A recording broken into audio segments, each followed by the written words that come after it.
What, step bro?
One shot finishing, bro.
Oh, fucking update required. Fuck all.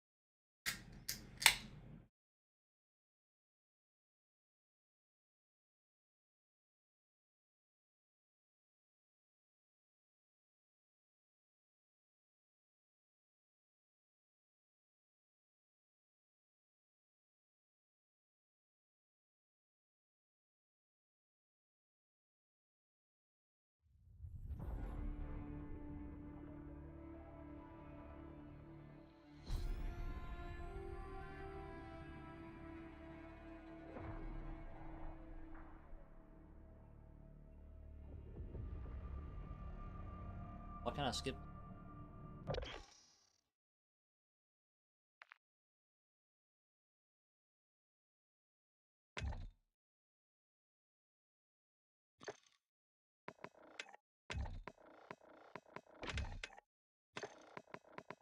A CDO mouse bit, bro.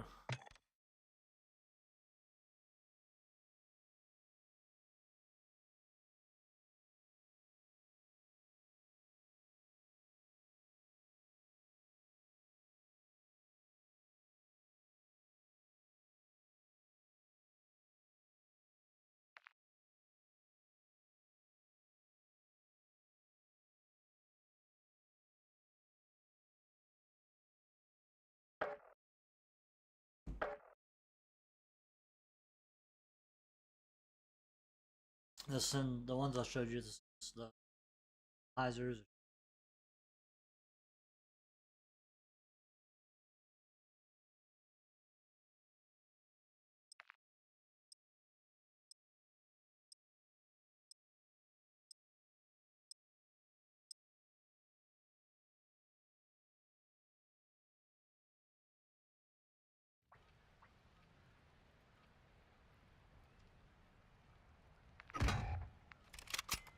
Search, goddamn.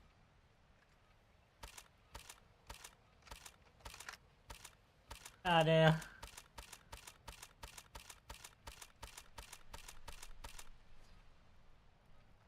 Goddamn. Goddamn. Goddamn.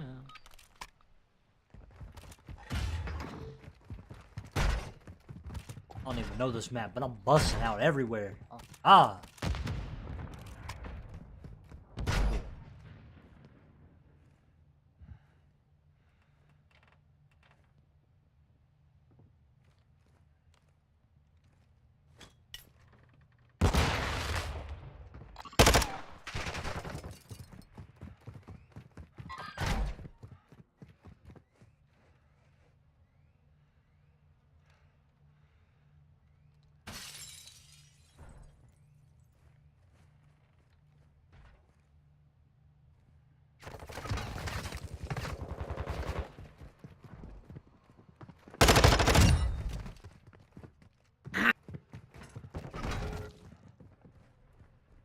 Where? He's on the roof.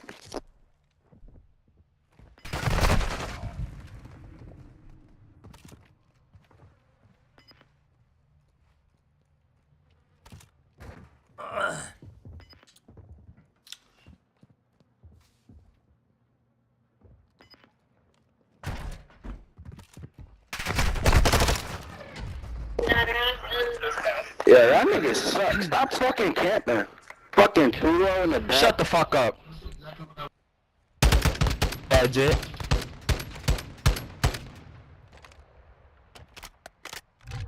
I did.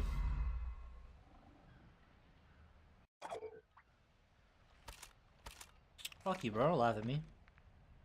I'll kill you. Kill you, bro. Fucking murder you, dog. Fucking laugh at me. Oh, he's in the window.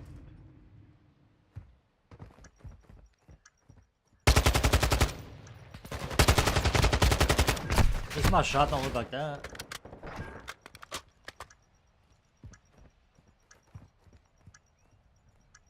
God damn.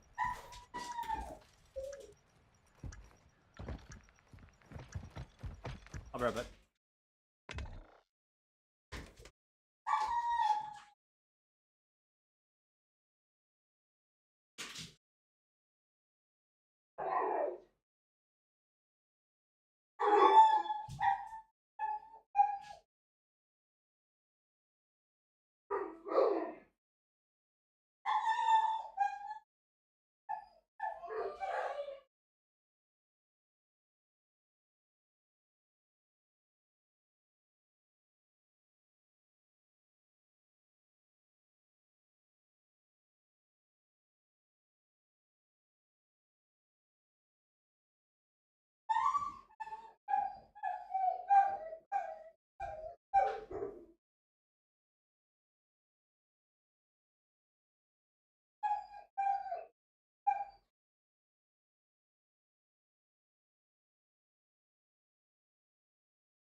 Alright.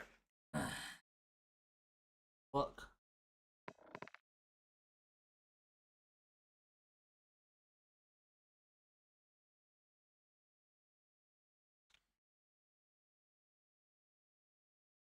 Ah.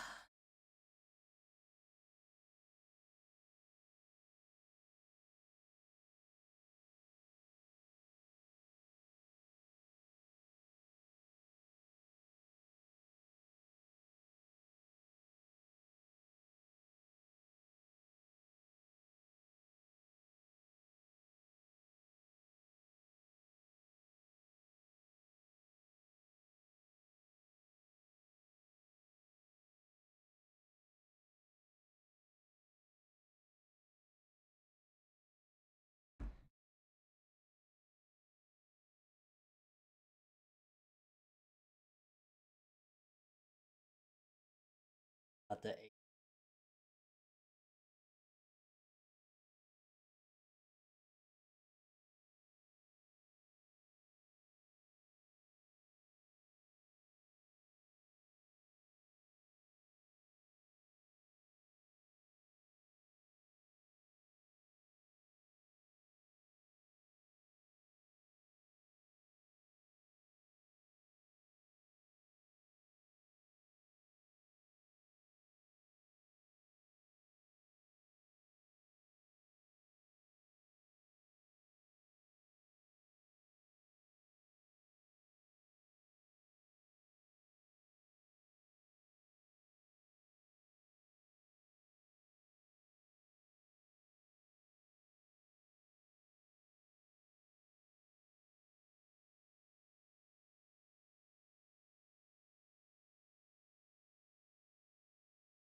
fuck my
Their code.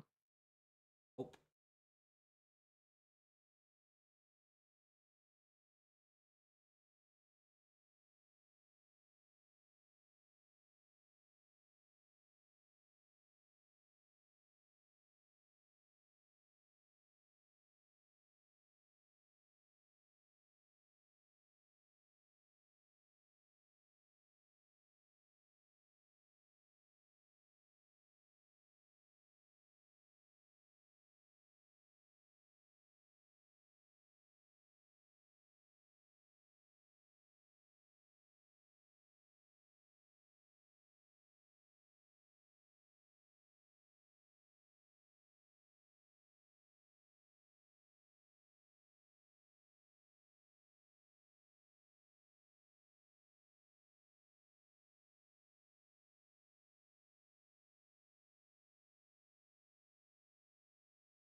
Anyone central? No, I'm Eastern. If anyone will get a 6 ping and wants to host fuck, be my guest. I don't really give a fuck. I'm central. I can host. Very good.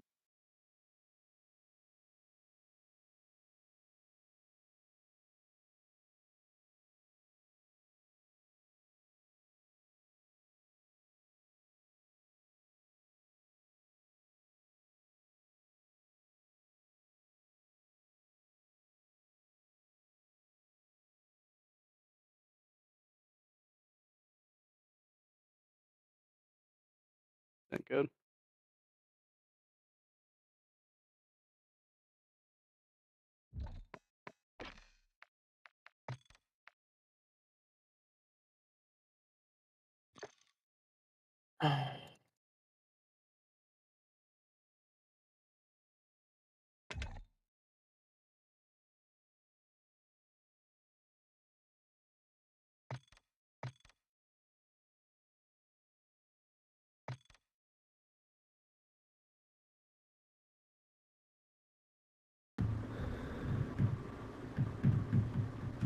Yo, what the fuck is that shit? How do I mute this kid? I want to lose full. You gotta go to his name. Thank God.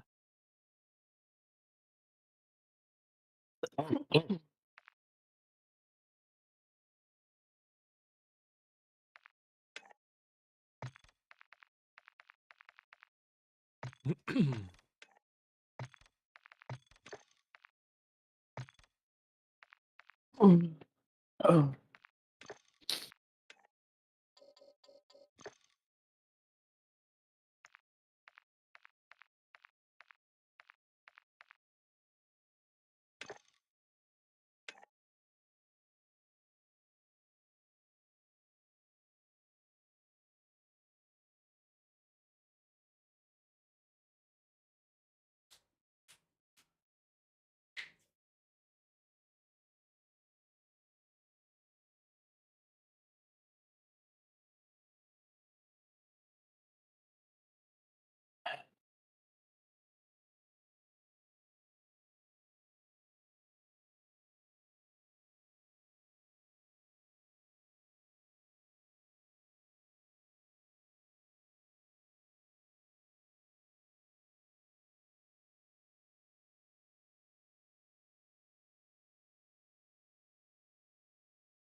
I lose full.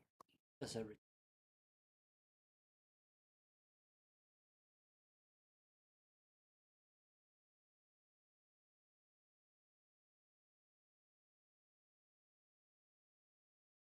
This is my third fucking series in this shit, and I hate it. Yeah.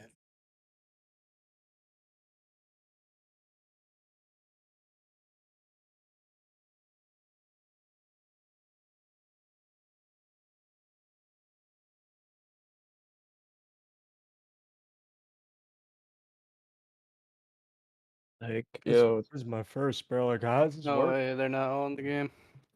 I Lois. thought Every this shit would first be better series. than Mosh, but I don't know, I mean, usually the lobbies go together pretty quick if you're not playing in the morning. But everybody's on it. Usually goes pretty quick.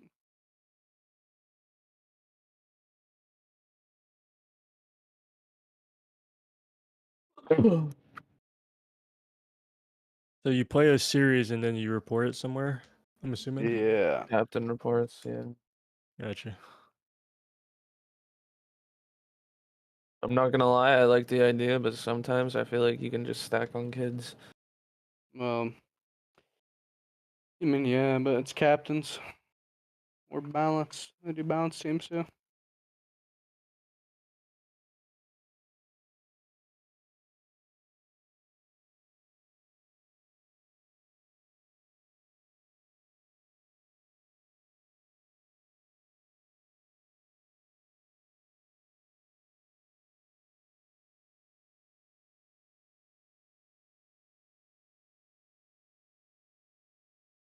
I'm checked. This guy said he's changing his name.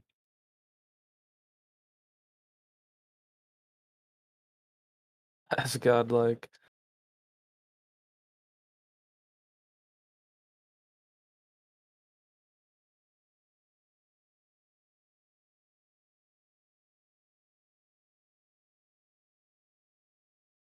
How long is it? What I'm saying. This guy's still not in the game.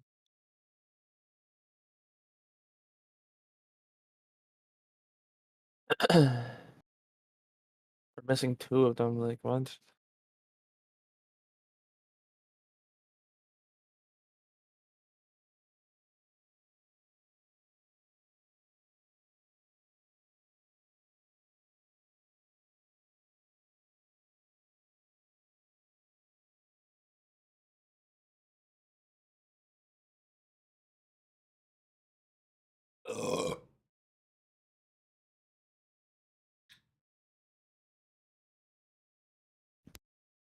Is season 2 launching with rank deal now? Yeah, I think it's supposed to come out the 16th.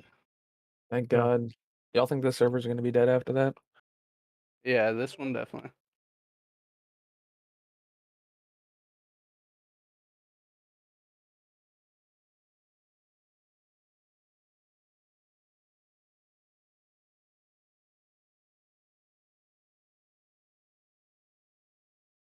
If the rank play is actually good. Yeah. Dude, if it's like Cold War's ranked, I wouldn't be checked. That shit sucks.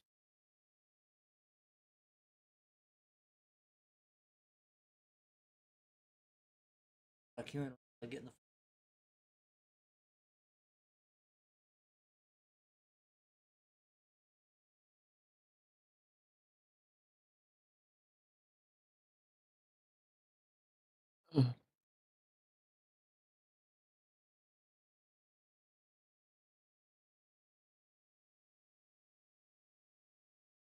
And what are we doing? Like,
I just want to play a fucking game. Like, I'm trying to get warm here, and this is taking 30 minutes.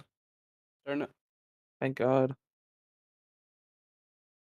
I got a sub trophy. Sub trophy? Okay. I can run either whatever y'all run. I can run what you don't.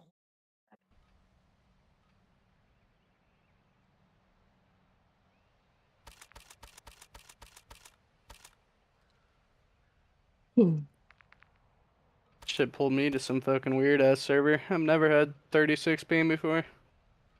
Fucking weird. Who's hosting? I'm host, but usually I get Chicago, but I know what this is. Dude, if you pulled Chicago, that would have been godlike. I usually get 10 on Chicago. I had 20 on Chicago. I'm going P2. Go top. Should've watched Xbox. It's court.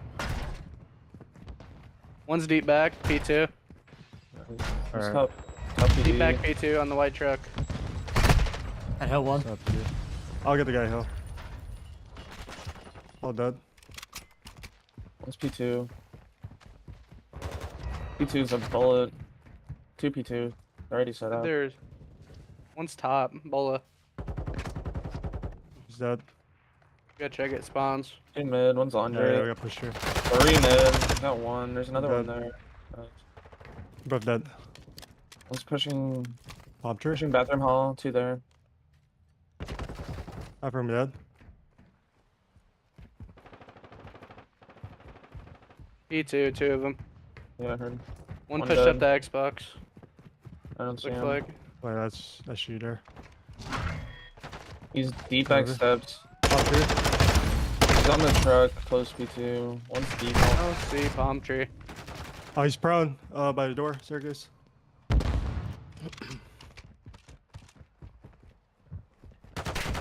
Milk In the dead. bathroom, I think. I have a pinch. It's close. I'm dead. One's trucks. Man's dead. Pick up mid. Oh, wait, bathroom. Wait, I think there's I have your one. steps. I have your steps. Bomb. Go ahead and start rotating whoever's over there. Alright, I'm going. One's mid. I'm already on new. Go top bridge. Head's weak, dead. Nice. Another one P1. Going dead. all for some reason. One's dead. One's on me Pick up orange. I need help. Whoever's Alright, right. dead. I can pick up your bottom. Court one. I'm naded. I'm out with the trophy. Trophy. I'm dead. Top left window. Yeah, I heard. Oh, he came ladder. He had the Eddie. Oh. Go back top bridge. I'm gonna go top PD here. One of them. Another one top AC. Hegwood. There's. Orange dead. I'm dead. Okay, here one. One more orange, one more. Yep. Xbox. The whole back there. Dead. I'm dead. One shot. Third. Aim mine to orange. Let's In the rotate. corner on time. P1 weak. Xbox. One line. Xbox has a bullet. I'm gonna hold red One's side. Halls. AC. Holy shit. 2 halls. AC. Left. Breezy was halls too. Hold dead. Top AC dead.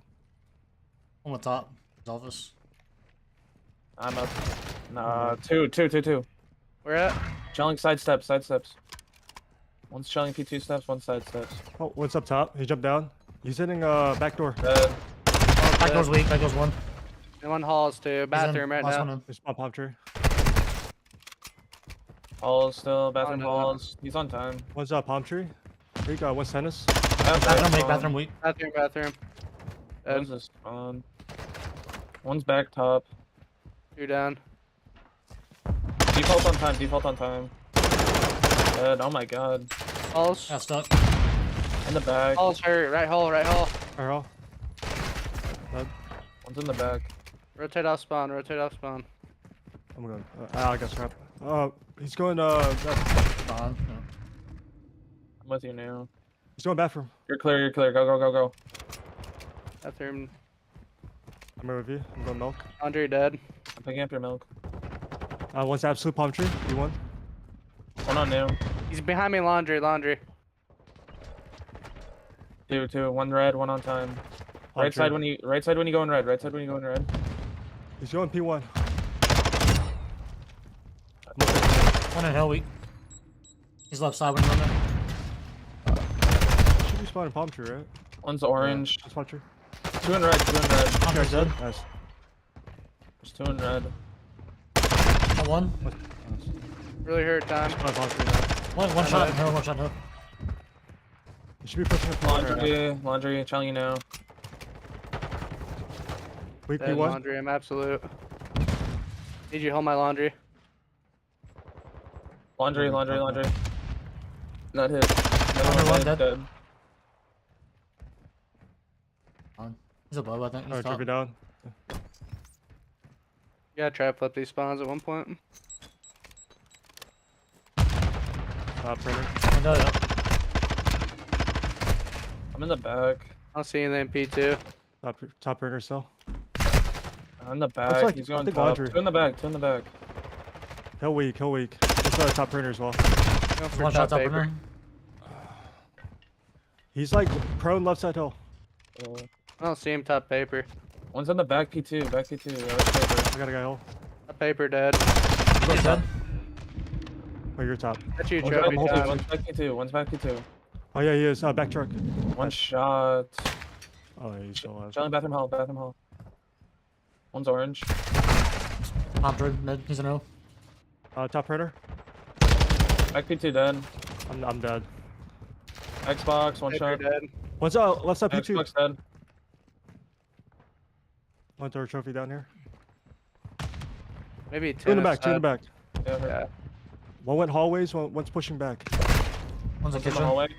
All One dead. shot in the Red. back. Back Red. dead. Got time. Or you pick up time if you can. I'm gonna push out halls. Yeah, go. I'm holding mid. Top third dead. They're spawning above. Spawning above. Buck's dead. One's going hallways, I think. I don't see him. I'm just watching my back. I'm gonna rotate. Yeah. One's double vans. No, One single hall, vans. yeah. Single van. Top three, wait. Halls. Get the fucking. Start trying to rotate. One shot van. One's in our bag. That's not out in the back. He hopped up. Bridge dead. Two hitting through tennis. What's top PD left window? Could they be an Let's orange or push no? up tennis. Push up Orange tennis. is there. Got one more tennis. Two tennis. Deep tennis. Then Watching ladder. bottom tennis dead. Oh my god. The whole bottom tennis. You have my ladder? Bathroom. This Yeah, I one. got your ladder. This I'm one dead. P1. I don't have trophy time, but it's coming. I'm watching your There's orange. tennis though. It's my van. Another one orange on Let's me. see within Skybridge. Skybridge. Orange one shot. Chilling back. I'm gonna Going get right. mid. I got orange. Nice trade. One's P1. One's mid. We're spawning Bridge out. dead. I'm Absolute. picking up Top your top PD, PD. I think. Picking up your top PD. Let's go in orange. I'm gonna nade the door. Top PD dead. Shit on.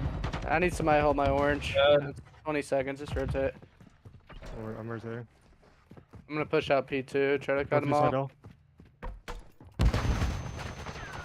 Mid dead. One's pushing P2. P2 absolute. He's Dead. going steps. Oh my god. Scared the shit out of me. He's gonna be our top probably. Andre dead. One tennis. Oh. We're looking for rep above us. Top AC, jumping down, pushing He's tennis. behind. Come behind. He's on the roof behind. Two Yeah. tennis. Side door. Side door. Heard. I spawned tennis. Kill these guys tennis. No idea. One in the back. One more in the That back. One more door in the back. got me. That door. Oh, one's hall. On hall. Hall into your left when you go inside door. I got One left. P1. Two. All dead. Looking for one. Side door. Dead. Alright, nice. I'll hold Trophy side door. time. I'm picking up P2 push. I have your guys' That- side doors going new. It's on sign This is a already. hall. Or sign getting close. There's one shot side door. Two tennis. Another one right side hall. Just hold So that. they give us spawns. Yeah, they give us spawns. They're dumbasses. Oh my god. Play new, Red or play new. cross? Play new. I'm holding our cross. I have red Set up right now. mid. Set up mid. Bathroom. Bathroom one. I'm going there right now. Bathroom dead. Back P2, one shot. Let's push in You're laundry. dead. Pushing milk now. Milk now. Shoot, another one laundry. Another one laundry. Alright, I'm going right side. Milk. Oh, dead. Laundry's dead. I think it'll be orange. One in hill. Two in hill. One in red. No way. One's playing red, Oh, one right in side hill. cover. Red. One's palm. They don't have a trophy inside. Laundry. He's one in hell. One's out, right side you. corner. One shot hill. Laundry hurt. Laundry's still there. You gotta try to break this. He won. He's holding right corner. He's snaking you. Red. Right side in time. Right side in time. Chalk has Shot no. uncut paper. What's Orange. going hallways? Red right now.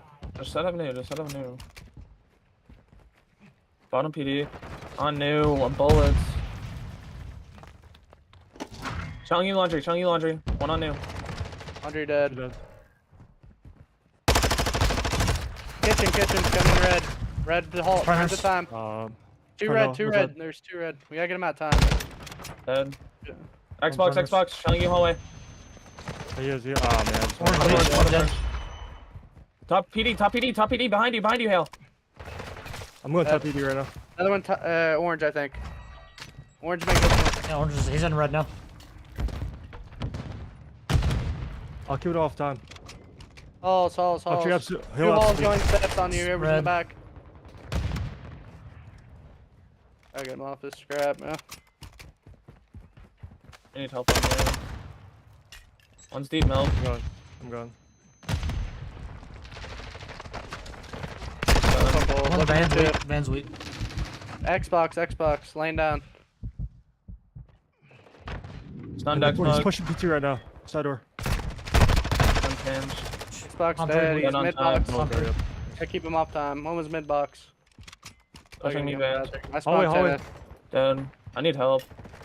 Hallway. Oh wow. I thought he was dead. Someone push up this- Here's side They're door. pushing. There's two. They're door spawning mid. dead. They're spawning mid. He's Mid dead. planter. Dead. Here, hallways. I'm picking up your halls. Just stay down. Dead. Dead. Dead got a gas spawn also. We don't win up. One in red. He's going laundry. Yeah, they already set up new. Under One's dead. milk. I'm going new. Dead. Hold. They went up this hold. They went up that. Ah, God. Yeah, get on it. Nice one. Go new. Hopefully One somebody's on new. new. That's Gonna make huge. it. Okay, You won. next, right. Mm. Unlucky. Yeah, but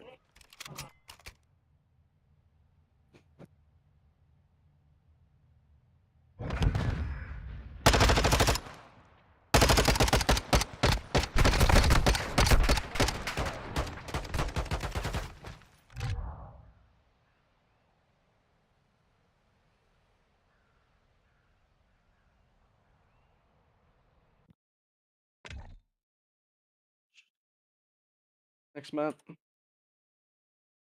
is Gato.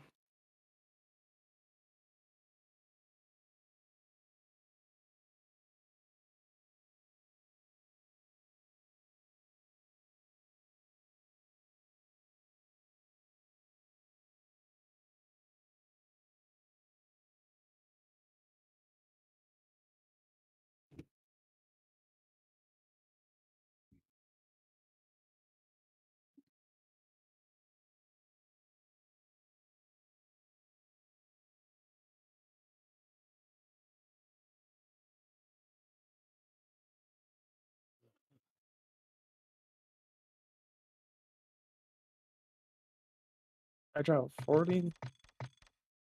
That's crazy. What's the next map after this? Fortress. Fuck's sake.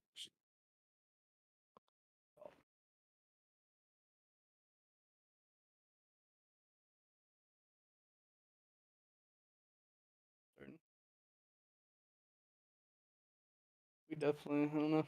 It's a close game.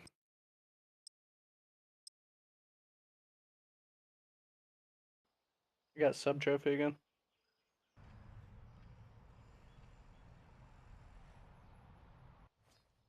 I'm gonna go RV here and watch our mid. I got dark. Yeah, dark. Okay. Someone lay back and watch. Just try to hold spawns. Okay. I could do that. Like backside hill, like left side. Just stay in P2. Don't even Okay. worry. Yeah, Let's just I'll like hold figure it out. top- spawns. Top plat. Just watch back alley. Yeah.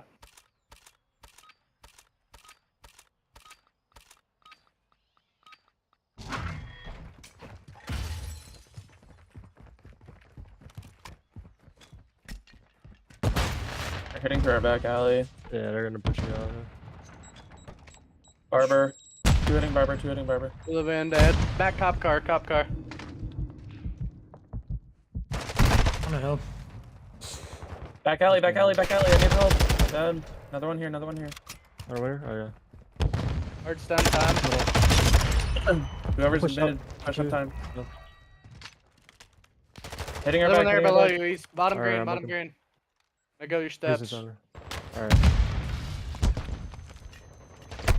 He's super weak up there.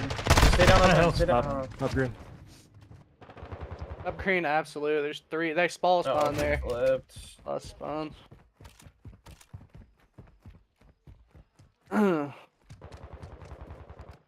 Back.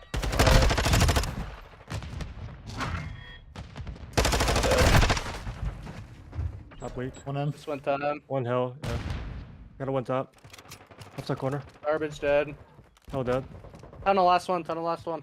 Heard. I mean, our side, like Going alley back, side. dead. Nice. No, hitting alley, hitting alley, hitting alley now. LAG soon, LAG soon. Far away. Two alley, one more alley. He's going bottom. I have your top, I have your top. I'm all in mid. We can know. By bar. Going Bar- new, bar they're door going corner. new. They already knew. I'm pushing through mid. Pushing through your mid. Okay. He might be Mid below tunnel here. one shot, mid tunnel one shot. Mid tunnel dead. Perfect, yeah. One's on your back. Mid. Mid. One shot under you, going back alley. He's sitting under you, double doors. One's court, one's mid court. One just went dark, one just went dark. Mid court, absolute. I don't want to know. 2 mid court. Mid court dead. Where's the Other other one to the left. Hell dead. He's mid alley. Going bottom, bottom, chowing you. Yeah, he's staircase. Nice. Spawn middle, one's one shot. One's like tunnel side, another Yeah, one's coming heard. beaches. Two mid, two mid. Behind you, yellow van. Dude, what kind of spawn was doing dark. that, man? I don't know. Fucking dog Argument pissed. tunnel. One went back gate. Mid one shot. How am I losing that? Gate. He spawned. It became Dark and back gate. it became fucking dashy. Showing me map, right now. too. Rotate, gotta rotate, rotate. Yeah, He's one's on me here with already. white van. Done middle. Be back alley. I don't see him back alley. Dead. No. Hedge. One shot, telling you back. Nice, thank you. Let's back alley. Getting fucking joked right Back alley now. weak. Inside new. They spawn back alley. Inside new got me for One in. team killed. 2 in, then 2 in, 2 in. Got team push us. There's Back top alley top dead. left here. Running the far deep It's on back. the wall. Undone time. Running deep back. Laying down time, one shot, laying down time. Nice, good fucking trades. Back alley on me. Nice One's three. mid. Already dead. Other one's back wall. Back wall weak. Nice. 3 down. 4 down. Setting up for next.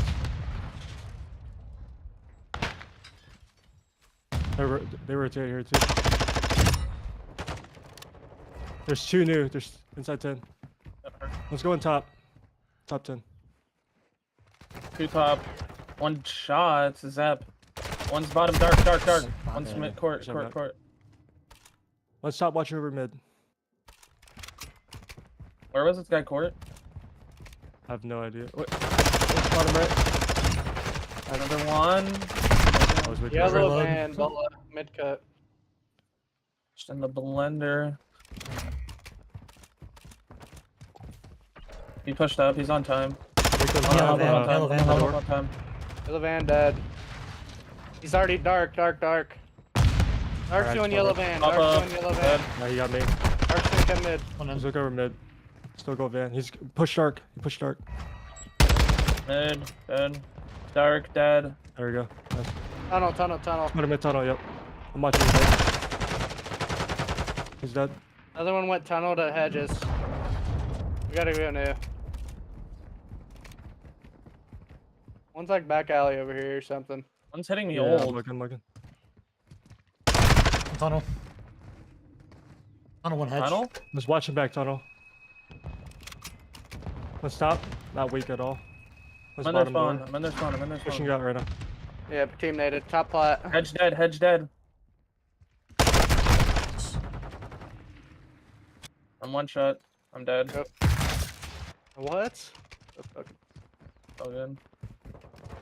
Back alley, Top got time. it. Top time. Let's Left push up window. time. 2 in time. Back alley's a bullet. Nade. Oh my god, the smoke. Shout down back alley. One at a time weak. Bottom weak. Yeah, heard. He's looking over mid tunnel. Rotate. Just play new. Watch Back him, alley mid. dead. Someone watch. Never mind. Hold alley. I'll watch your backside here. Dead one. I have your help, mid. Just stay down. Watch your gate if anything. I have mid. They went up Back tunnel. alley one I got that. shot. I'm getting joked by this kid. They're there. Pushing Three mid, there, pushing three mid. mid. Back out. Or truck and mid heady. Gonna be your back alley too. I got top RV. Try to stay Yep, alive. we got pushed out. Front. Back alley is Offset a RV. bullet. Stun one, challenge one. Not heady back there. Middle dead. One shot on time. He's on RV. I'll go truck dead. Default RV corner. RV dead. Alley last on. one. Stay down from alleys. Play time and stay down from alley. Back alley weak. One's mid. I'm Give saying me that. mid. Middle Extra chow, alley. extra chow. Go. I got your shot. Middle dead. This guy's mid and Barber. Barber challenge time. He's Two on weak. time. There's 2 on time. Stay off for next. One's dark. I just got joked. Alright, I'm pulling out AR. I'm absolutely shitting on them. They're so fucking bad. I need to run a fucking Okay. sub. Another one dark, I think. Yes, he's dark. Watch your hedges. Watch your hedges. Back wall. I just I got this. Hedges and got in half wall. got me. Tunnel, There's 2 one hedges pushing up. shot. Switching. One's L. Tunnel. What's this? One's gate. L dead. Where's this guy on time? Left side heady mid. Tunnel. Outside tunnel. Nice. He's dead. Hedges again.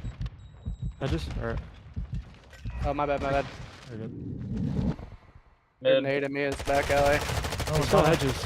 Mid, Tunnel. one Pushing shot. back outside. out. Back side alley, bro. He's left side tunnel. Time. He's laying down on tunnel. Alright. We gotta break this fast and get new spawns. Head. 30 hedges. 2L.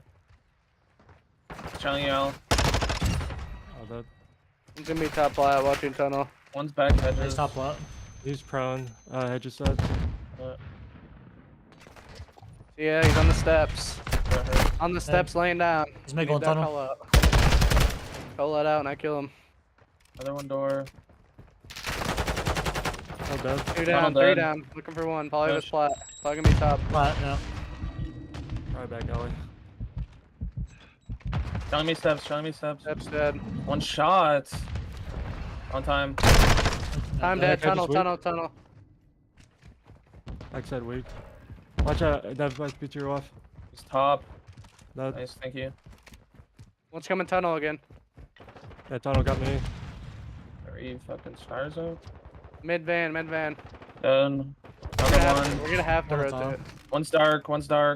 They're Yeah, already push back going right. new, man. Three Push new. mid. We spawn new. One dead. They have trophy in new. Double naded. One in there. He's top. He's top new. Counter Top dead. weak. Top dead. Nice. Break these trophies. One van. I'm pushing up. You got this time? I'm gonna hold your court. Yeah, I got time. Court right now. Two back court. One shot. Just hold court. Spawning RV. I can pick up your court. Give it up. I was pushing dark. Two pushing dark. Dark one. One's weak. Yeah. Two front court. One's dark. I got your help. One hopped up top. Top dead. Rotate. I got scrap.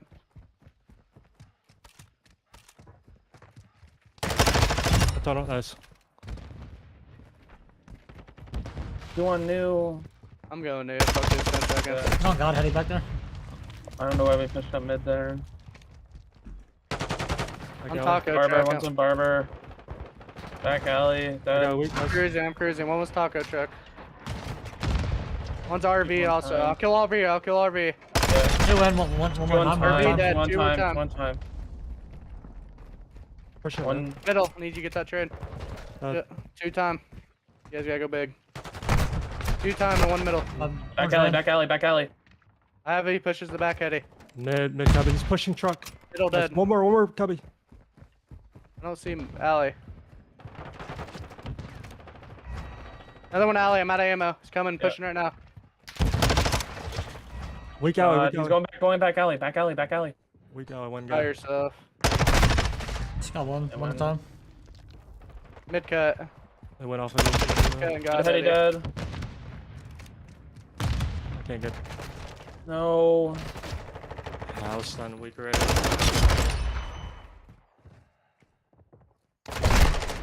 You did That's to get good. to new.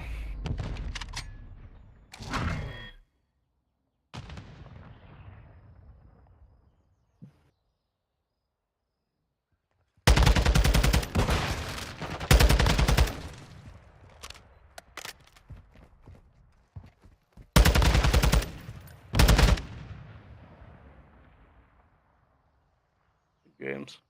Jeez. Jeez.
Ah, tough.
Ladies and gentlemen.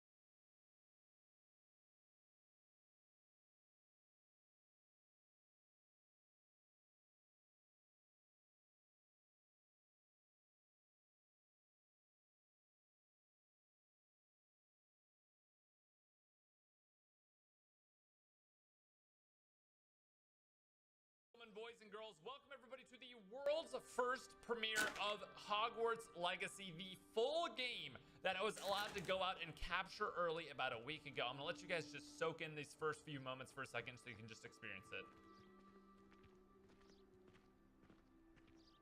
Oh, Hogsmeade owes you a great debt. Well done, taking down a fully grown troll.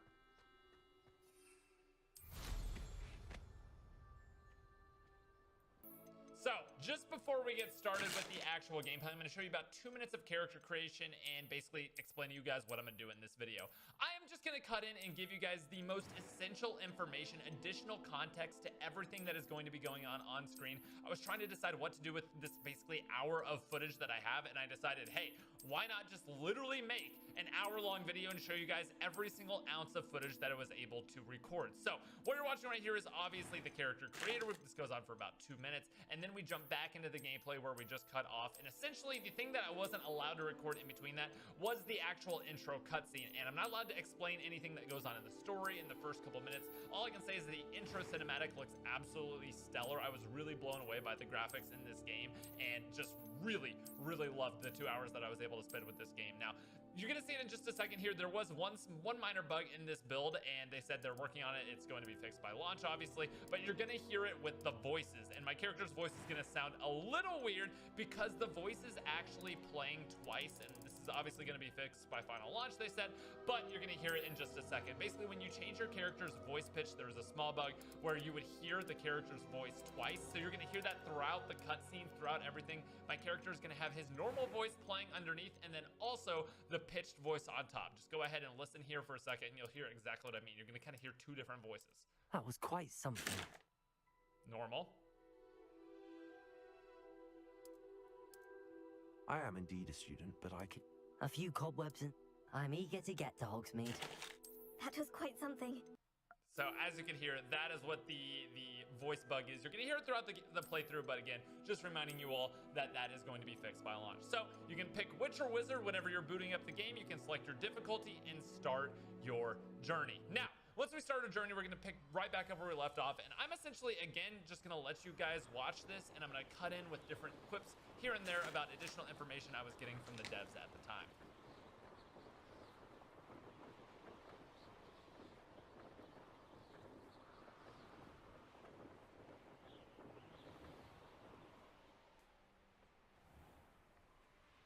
Just really wanted to quickly point out how amazing the sound design is when you're going over the water just like that. Everything about this travel was a little bit hard to get used to at first. Again, they kind of throw you a little bit into the game during this early preview, but you don't. I was basically learning to fly on the very first attempt, and you'll see some problems with me landing, forgetting the button combinations, everything like that throughout this.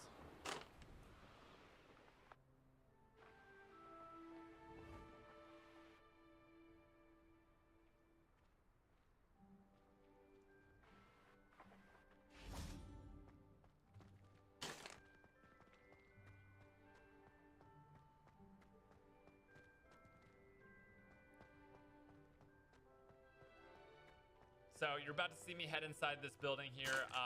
This is quickly before a dev ran over and said, just kind of explore the outdoors, get the scenery, because this is your only chance to do it. We're actually coming to this room later in the game. And so basically don't start just then he informed me the reason I can't interact with these boxes right here is that they're actually meant for combat, which again, we're going to see in a second.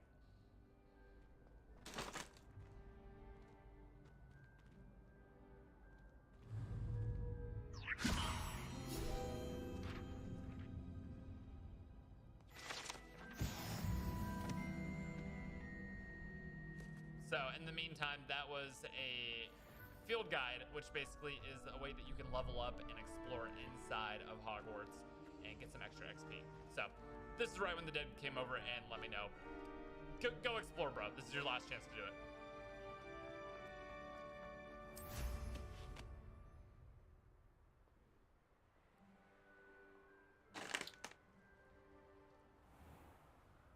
Quidditch arena over there. We're gonna go explore that in just a second in this playthrough.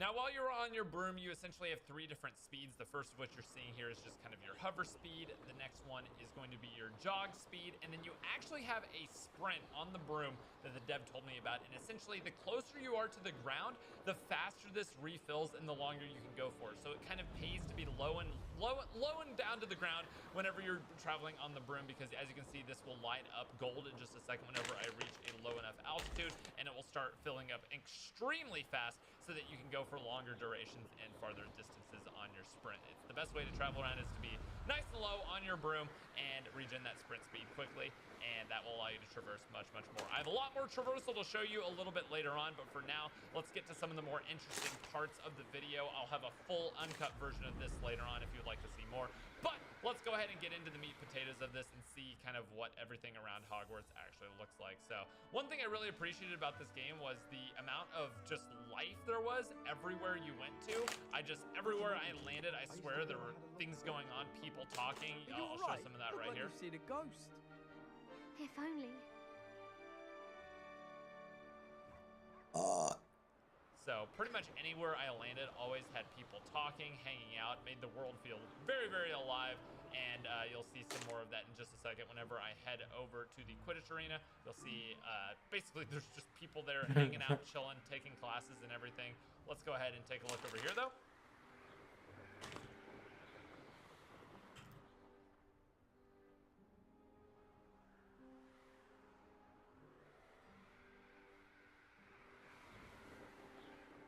Now I know some of you guys will remember this area for sure.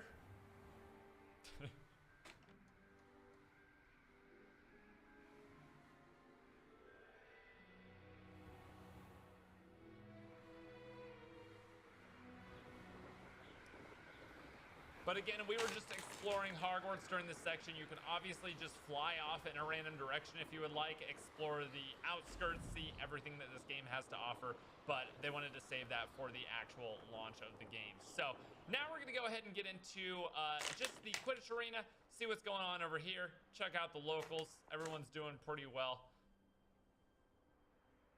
Well,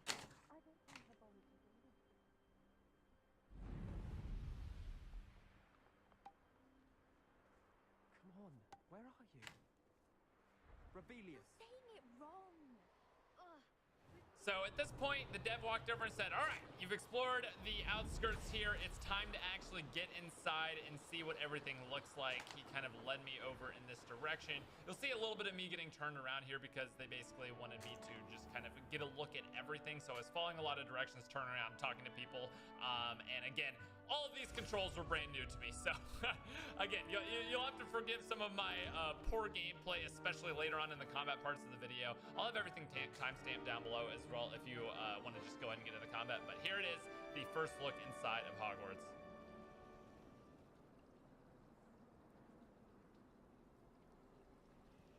So essentially the dev is saying we're going to go up those stairs on the right later, so kind of keep your exploration to this first left area down the hall. Check out everything, see what you can find, talk to whoever you want to talk to, and we'll keep it moving from there.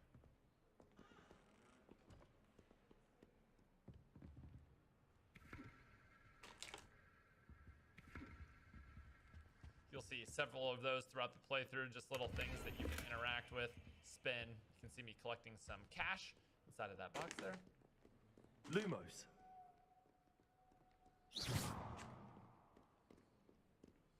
And again, we'll get to the combat in a second. Again, we're checking out the controls here. I may have been casting some wayward spells in here, but, you know, everyone understands you're just a wizard in practice.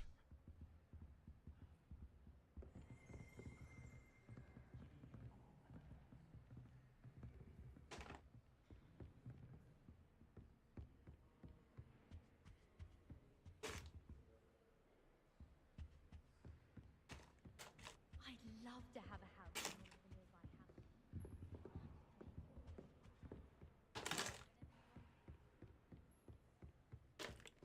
So I think we're gonna head downstairs here, and then we're going to go check out the next area, which has some really fun little in Hogwarts side quests, similar to the field report collections and everything like that. These, I didn't get the Off on another adventure, are we? I didn't get the chance to ask the devs completely about what these do, but it seems to me they are fast travel points or something like it, based on some of the lore I was reading as I was moving around. Again, lots of secrets to discover here in Hogwarts.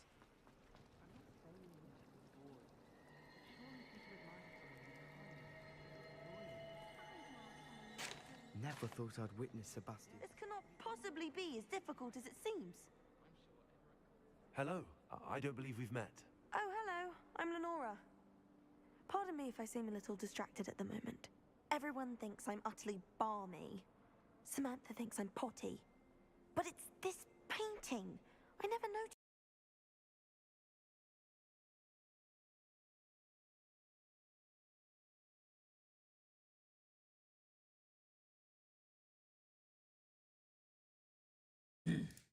Got a 2060 nerd computer. Got a whole like series up of what you need. You got the AMD 7 Ryzen 7, which is equivalent to, it says AMD Ryzen 5. So, I mean, computer's well enough to handle the game.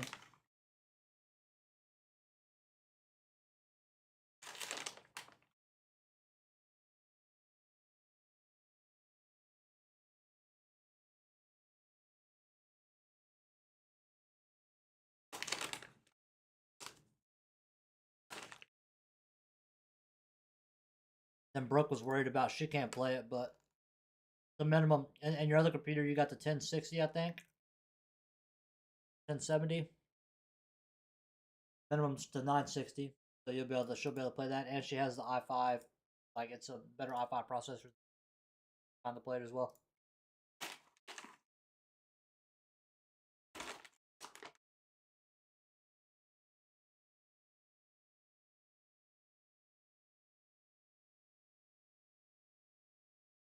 Noticed it before. If I know Hogwarts, and I do, an empty frame doesn't appear for no reason. There's something more to this. If I have the time, I may look. Could be intriguing. I've been racking my brains long enough. I hope you'll have better luck than I have. Do come and find me if you stumble on something illuminating that solves the mystery. Lumos. That spot must be a clue. I should look around in case it's nearby. So again, as you can hear, that is the little voice bug that I was getting on my playthrough. That will be fixed for the main game, obviously, but that's what we've got going on. This That's why looks the like a voice location sounds a from little a off. painting. What could be so special about it?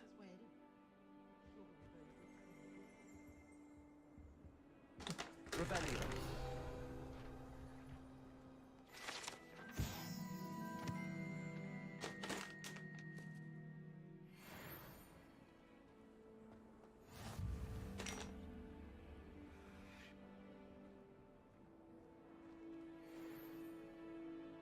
Lumos.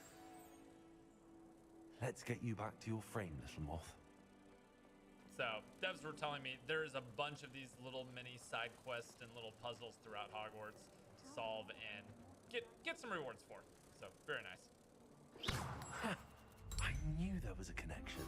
I should tell Lenora that I solved the puzzle of that empty frame.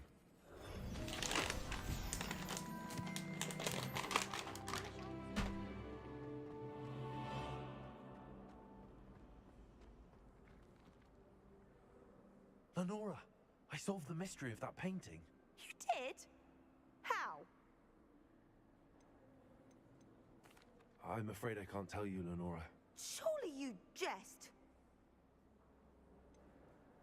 You should have worked it out on your own. You have nerve. Especially since I'm the one who told you about it in the first place. Imagine solving a riddle that I mentioned and then not telling me the answer. Practically competing with Imelda to see who's a more infuriating know-it-all.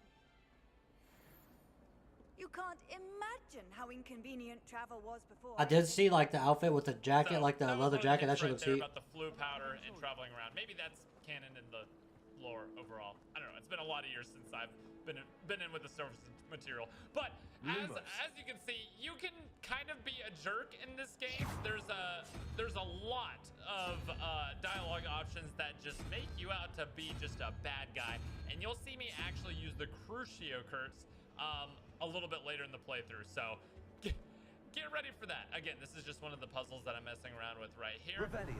Seeing what I can find, and essentially that ding noise, I asked about it later on, and that ding noise basically means there's something that you can do in your vicinity. Things will light up blue. They could be the pages. You see one flying around up above. That one is going to reveal a page out of this fountain. Lots of really, really cool stuff that you can just find all around Hogwarts. Nobody can do it.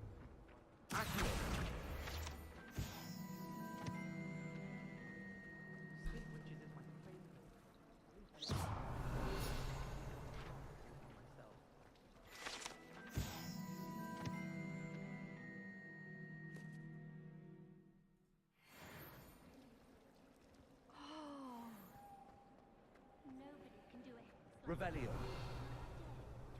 Oh, Hogsmeade owes you a great debt. Well done, taking down a So these again are some locks that you're gonna learn the spells for later on in the game. Not everything in Hogwarts is accessible at this stage of the game because I believe it was only level 2 that they loaded up this character. Well You'll see a done level besting 20 character Sebastian at a dueling. bit later on in this playthrough.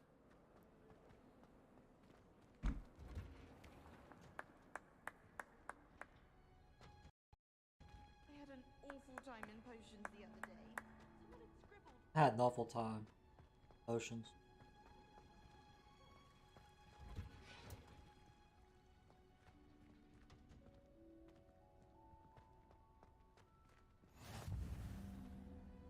Handy resource indeed, your field guide. Revelio. Please be included.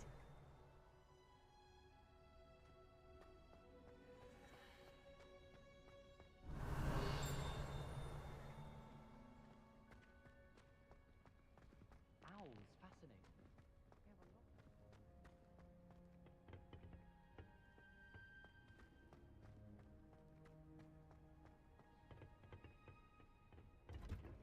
So this is the room where you can actually interact and use to grow things, and you'll see that worked out in just a second.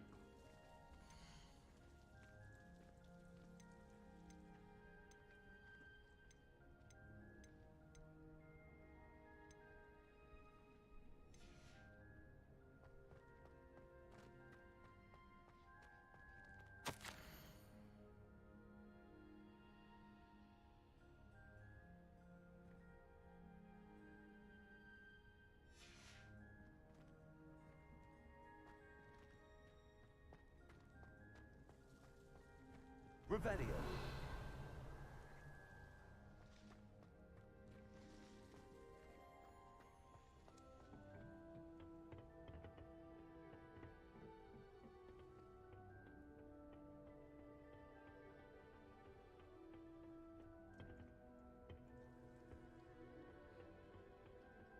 So, right about here, the dev walked over and said, all right, I believe it is time to go ahead and go into your first wave of combat training, which is going to actually be a Revelio. quest here in kind of a training area, which you will see in just a moment here. I'm very obviously, now that I'm looking back at this gameplay, missing a lot of these field note actual outlines. It kind of gives you a little hint outline as to where you should use Revelio to acquire them. But anyway, now I'm being led back to the area, obviously making several wrong turns here still, to make our way back and do our first ever combat training before we just get thrown into the deep end. And the combat, you're going to want to stick around to see this. Brothers. I thought sharing a room with girls would be tidier. Clearly I was wrong. Thank you. Revelio.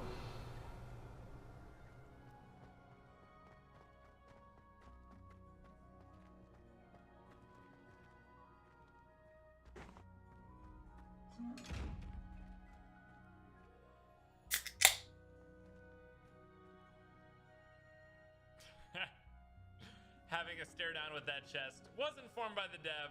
I'm still going the wrong way. Also, this is not a chest that we can open up using our current skill set. Again, this is a very early game look at Hogwarts where you are, just a level 2, just a measly level 2. And I know that we got up to 20 throughout in this playthrough. There's me finally finding this field guide, getting the lore for each one of these as you go. So there's lots and lots to see. But let's go ahead. Oh, I forgot about, there's a little special treat that happens when I'm on my way to this next quest here. So you're gonna want to stick around to see this. Here we go.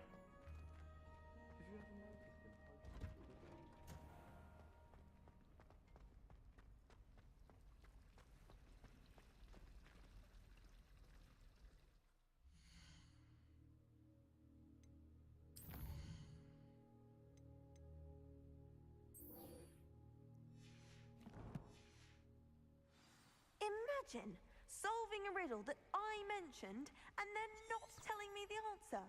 Practically competing with Imelda to see who's a more infuriating know-it-all. She is still upset. The things you do in this game will stick around, and the people will remember you for what you did. But this is a nice little handy tool which guides you to your next destination if you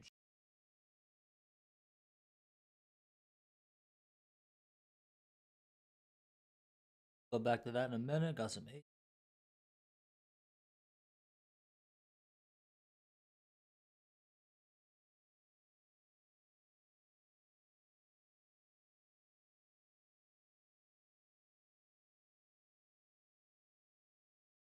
Batman.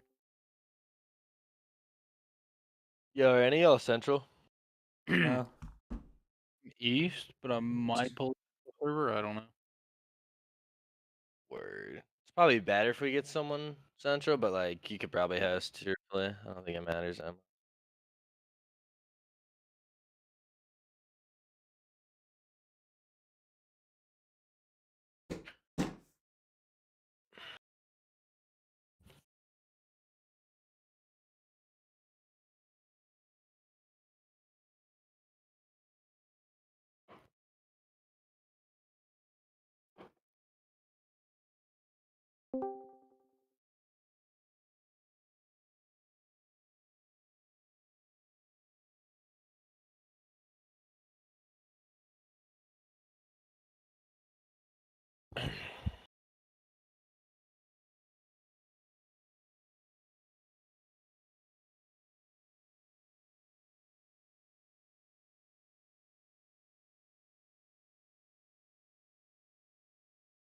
Yo,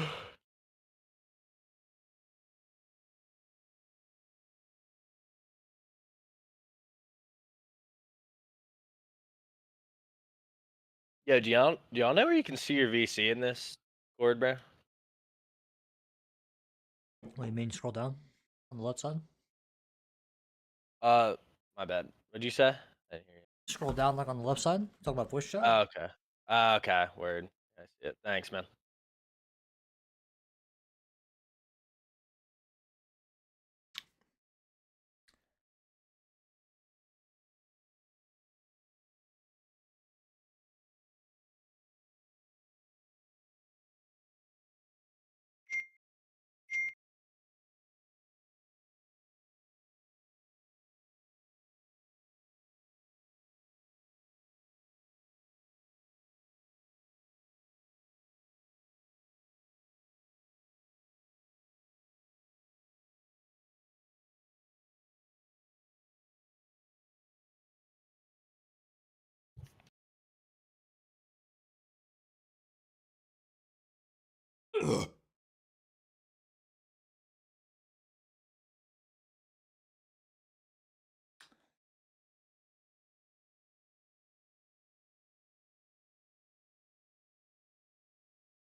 Why is it always 1,000 years? What'd you say? What's takes so long to start? I know, bro. Did he send a code yet or no? No. Oh yeah, he did actually. Okay, word. I'll join. I need to shoot my gun like. Jesus H Christ.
Alright, I'm joining. Sick, bro.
Who did Florida drop for Day Patty? Right. For Brack, some really? reason, Brack over Major. What the fuck? Major's horrid, dude. Yeah, and Respawn. He's great at S&D, but like at that point, just pick up an S&D star. I don't get it.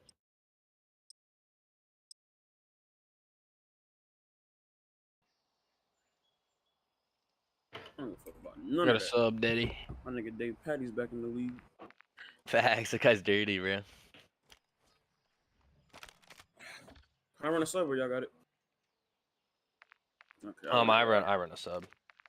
I can run whatever, don't matter to me.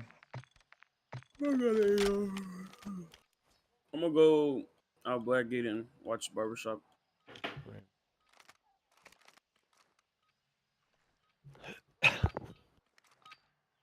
Ooh, fuck. Yo, I might chow the back alley with you, bro. Oh no, you're chowing dark. Yeah. Those together. Got naded. 2 chow deep alley, deep. One's deep and then one's on barbershop show. Oh shit, laying down, one like shot, laying the down. cone. Yeah, nice. Nice. Nice. One in Tom. He's close to Yeah, Tom. hit through barber. Hit through Nice. barber. Yeah, stay there. Whoever's left, bro. No. Yeah, I'm shooting. Oh yeah, We're we got spawn behind dead. you. Back alley. Back alley. One's top piece. We're already. weak. Orange van. Oh, he's ASD. One's one dark. One's one There's dark. top One in P2, top P2, and back off. There's only one in time and everybody else is Yeah, just trying to play P2 heavy. What's tunnel? Yellow van. Tunnel's He's low. on top of the Yellow balcony. van and Top tunnel. out Draco. Yellow van. Tunnel still. Tunnel still. NP2, top P2, and tunnel. Oh, that nice. He's gonna chow you porch probably. Tunnel one. He went hedge. Top as well.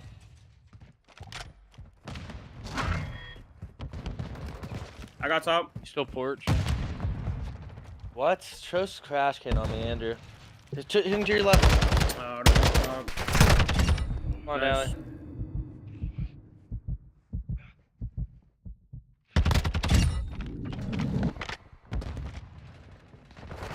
Top dumpster one. Tom. Good. Behind you hedge. In Behind the you corner hedge. and behind me hedge. Hedge. Nice, bro. I got your whole time here. I'm low as fuck. No, no. I Yeah, shot out. small What's that? window and Just hit the door. Down middle. I'm losing composure, dude. One orange van. We. What's tunnel, I believe? Big door weak. Orange van. Orange van. We. Where's that kid, He's van? playing on Dead, like on dead. Ivy, dead, nice. Oh, he's in front of the van. Fuck. Laying down in front of the Spawn van. here, still spawn van. here. Middle Snake weak. cut Yeah, now. he's middle. Mid alley. Nice. Dark Good dead. job, dude. One I'm middle. picking a mid here. They have to be hitting your big door, I think. I think they're hitting your like alley. I think one's your deep alley, bro. Girl. Yeah, deep alley trash can dead. What's dark?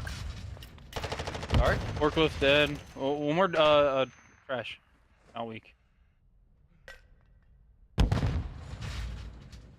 I'll pick up middle. Never mind. He's One more, pinching you dark. One more still there. I'm looking in your court. I'm looking in your court. He's in Flip that. He's in front. that. I He's got your your right. court. Alley one shot. He's going court. I'm at new. Court weak. Yeah, I'm here. Watch the back alley. Watch P2 alley. Never mind, bro. This kid's here too. He had all He's the in way the out back alley. back parking. Yeah, he's Okay, on okay, me. okay. I have time. I have Spawned all time. the way out. I can repinch back alley. Back alley dead. Yeah, we You might might be got my getting... mid. I think they're mid. Yeah, middle, weak. Dude, they don't even know spawn. Where my shot at? In time, I believe. Nice. Dead. I'm dead. 4. I'm literally the best in the game. Let's go. I'm picking up the very back. P2 dead. Nice. One mid.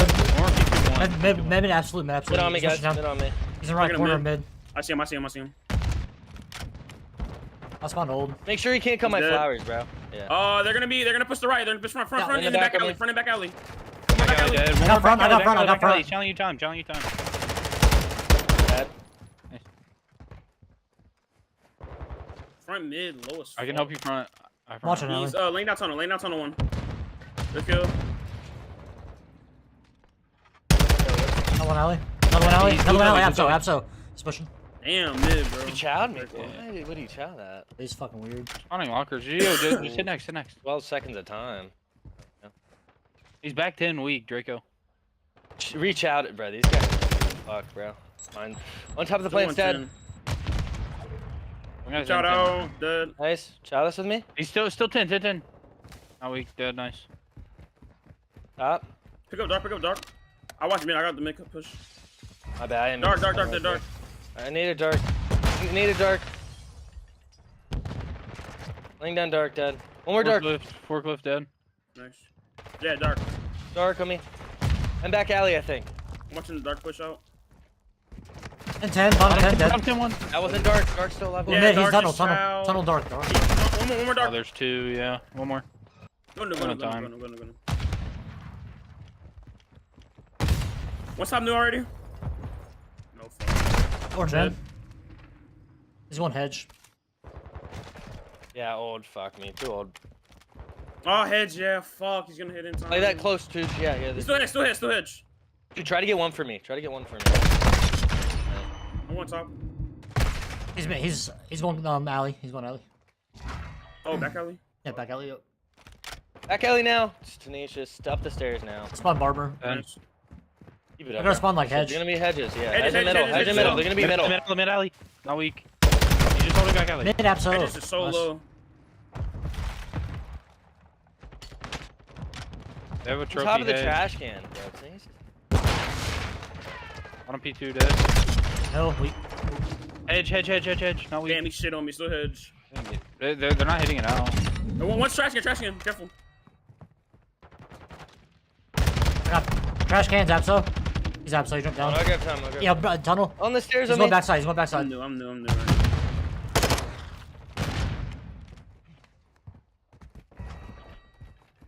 One new already. He's still locker side. One more mid, P1. Yeah, one more mid, One more black gate. Black gate, count out. And one went tunnel in the other guy's mid. This one's Look here, barber. back alley. Look back. I got parking. mid. It's Yeah. gonna be barber side. I naded over. Alley on me, tenacious. What? He's barber now. 2 barber. Got one. I need it. Watch out, I need it. Good job. Got heady, weak, and one in hill. In time. I died. Still got heady, chow out. Yeah, he's weak. Trash on me, dead. Weak on the yellow car. You can nade the car. I'm one alley. Yellow car? Oh, fuck. Yeah, and on our Alley, gate. he's on got heady, weak. Oh, bro, that's still fucking. On 10. I got heady. One's on me black gate. I died to him. Black gate right now. Back gate dead. Nice. I'm backing up. I I'm don't know. backing up. There's 2 orange van. Van's walking up. Time. Trash can weak, bro. Look at one. One's He's still there. go back heady orange van. No, he's orange. Damn, that kid's so one, bro. Damn, this car shit rough. Right side time, Hill. Nice. Good time. I see. I'm helping you mid alley here. Gonna be court. I'm gonna go set up for new. Fuck. I'm gonna go watch barber There's shop. spawn on bottom 10. Watch gate. Yep, one's gate. Nah, I shouldn't have chowed it. 2 there. One's hitting alley now. Mid alley, a bullet. It's a free kill. Barbershop Free kill alley. behind him. Deep barbershop alley 1. Fuck. Still barbershop alley walking 2 in up. hill, 2 in time. Good old One tunnel. going tunnel. Got one time. Oh, no way. He's laying down tunnel still. I think that's tunnel. I'm hitting back alley here. Right side. Oh, bro, I'm getting incinerated, dude. He's on. I don't know. They're hedges. I got top. Set 2 tunnel Stun in. bottom. 1 in time, weak. Bottom time low. There's 2 in time. Require if you want to switch this up. Nice, guys. You said what? If you want Barbershop alley. switch this up, I can switch. Alright, thank you. Shit. Watching tunnel. There's one top on me. I need help, guys. There's 2 top. Yeah, he's still top. I got top. Weak. He dropped down. Wait, One one's more front time, They both dropped. boys. Front time, one's tunnel. Nice. One more on me, puzzle. Alright, go. Here we go. Traco's getting fucking costed a little bit. Holy shit. Oh, Drake- he's weak. I don't know. Weak dumpster. He's about to I tell you got for one, yeah, bro. for- He's back 10. Back 10. What's in Just the... one. Sneaking the Hattie. Dead. Sneaking the Hattie. Oh, need it. He doesn't have a trophy. He's Dead. cuts. He's front alley, or front Got one. mid. We're dead. I'll hold dark here. You're whole dark? Okay, I got time. My bad, Tish. You can go. Okay. My court's open, though. He's on wall heady. 2 mid. Just watch my front if you could. One might go Tish. gate. I got you. I can watch my... Like...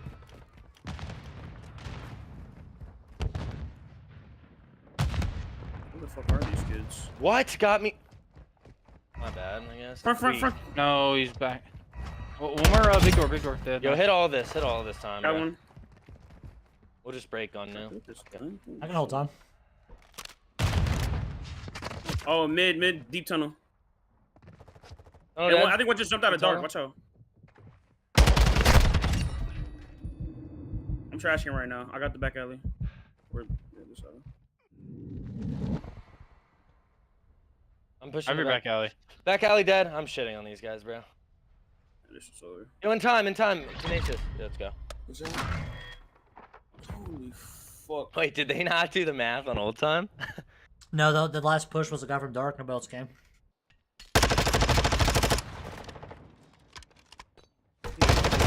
Busted. Oh, fuck. They might have Either thought we were that gonna or rotate Draco was early, I just guess. fucking running around the map, not doing anything. Tenacious did all right, but the other two, yikes. Drake was fucking chill. I don't even play AR. This is my first time running AR. That's crazy. Holy. I think he was on 16 ping, bro. What's the next map? Greenberg. All right.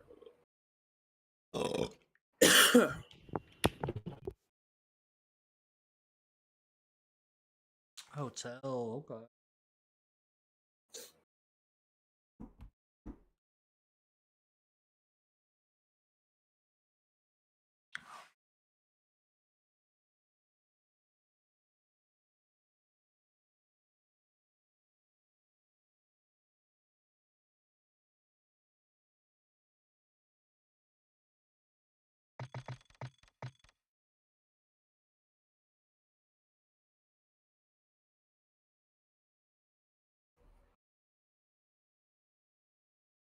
Ba.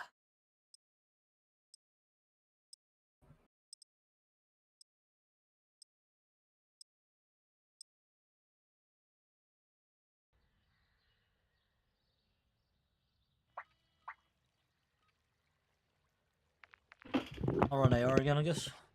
Let's go. I'm gonna fucking kill it. Drake is being toxic. What do you say? But apparently Drake is being toxic. Yeah. Shit, that nigga just dropped 40 and lost. I would too. Just shoot light up his body, piss him off even more. I'm trying to couch. Mentally check the guy. I like it. Hey, should we? Nah, I'm playing. I'm hitting right. I'm hitting off.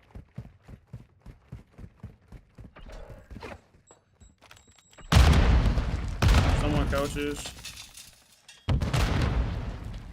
Follow me? Oh, couches got me. Still couches. He's on window, Eddie. Weak, right side.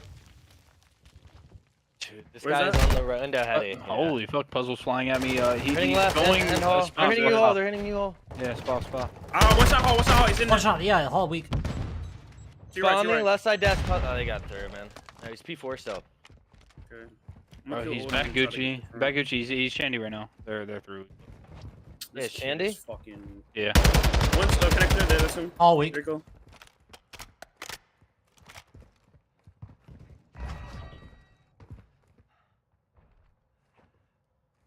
Back hole, hold up. Well, one's in the back. I can try to see him. Let me see. He's close left corner, I think. He's front right time. Front right time. Front left require now. Back left weak. Oh, I don't know what Wow. I'm thinking, Back bro. left weak. I got one. You go. Just hit through right here. I'm working Shandy side. We literally have the ultimate side. Flicking him. Left side Got time one. weak. Kill the kid in the Right back. to- Look Shandy. Look Shandy. And spa. Look Shandy. Look Look your Shandy. spa as well. Oh. Killed the guy in the back. My bad. I'll try to go your spa. Stay. I see have Shandy, Shandy. bro. I have Shandy. I have Shandy. Okay. I'm gonna go lobby this in. One more spa. Spa guys too. Oh, I died. Oh, two weak, both one weak there, side. man. Yeah, he's we got didn't me read front. that spawn. Oh, All good. All good. man. This guy just plays so fucking fast. The fucking joke. That's what he is. He is. He is a joke. I'm not even challenging that Yeah, shit. I'm going to. Top cat. One's Shandy. Okay, get the connector to new. One guy's 90 weak. He's side door in time now. I'm working the back. I'm working the very back here. I spawned All all the way dead? to old. Cat room. Dead. Nice. One's in the very back. Did you get him? 1 HP. One's dead. middle, guys. One's middle to couches to. Oh man. I'll pick up side door. Front pool one, and then Gonna be double restaurant, you up. guys. Getting Gonna be restaurant. on you Carpet. guys. Oh, Steak, let me bro. out. Steak. Come on, bro. I'll help him with bar. Yeah, cat room. Got one. Got two. Good shit, Regar. Couches. Oh, I think that one's freezing. Yeah, he's I've already weak. pulled He's that weak there. He's weak there. Nice. Got him. Got 4. I spawned plot. I got Bullet, freeze right now, boys. bullet. Yo, hit their beds. Hit their beds. Hit their beds. There's 2 guys What's carpet side. Cat room, bro. Oh, damn it. I should have been. I'm sorry, I'm pulling this. Nah, I should have been watching that. I should have been watching that. You're good. It wasn't your fault. One at next. Draco 1. There's still one. Oh, got 1 mid. Got him. I'm in lobby. I'm stunned the fuck bottom beds. D2 in time. I'm working all the way back spot. I'm working all the way back spot. Back heady. No, challenge me back heady. Got heady nice, 1. That's him. Yo, desk on you. What the fuck was he doing? I have your. Caution. I'm top bed. I'm top bed. Oh, P2, he's showing me lobby. Top bed, dead. D2 again. I spawned in the back. You said P2 left spawn? I think I heard it. No. I heard you. Okay. Middle. There's middle caches. He's back. Spot. He's a bullet from Guys, they're coming to your reception desk. God damn, he's in Hill weak. Reception dead. Behind me, I think. Front Can lobby grab one. that? I got shit on. Good Are we trade. done?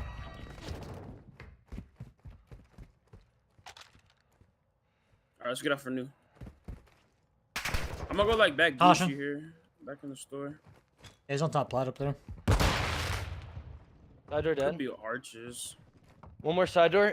Kitchen. Mikron. They're nail already. Just laying down in the He's arch, top boys. bed. He Like, jumped real. down. Car, you could probably hit this. Yeah, I'm out. Guys, back- carpet weak. Carpet weak. Back Carpet rug, weak. and then one's freezer. Behind us, I think too. Shandy. Yeah, behind us. Oh, flanking yeah, on with you. Shandy. I should have. Oh. Good job. Cat room. Nice. One more. I think Freezer 1. Puzzle. and they're spawning both sides. Look, our archers here. That shit is ass. One's connector. I died to him, bro. Little dead. He's one shot in Hill. Draco's left side weak.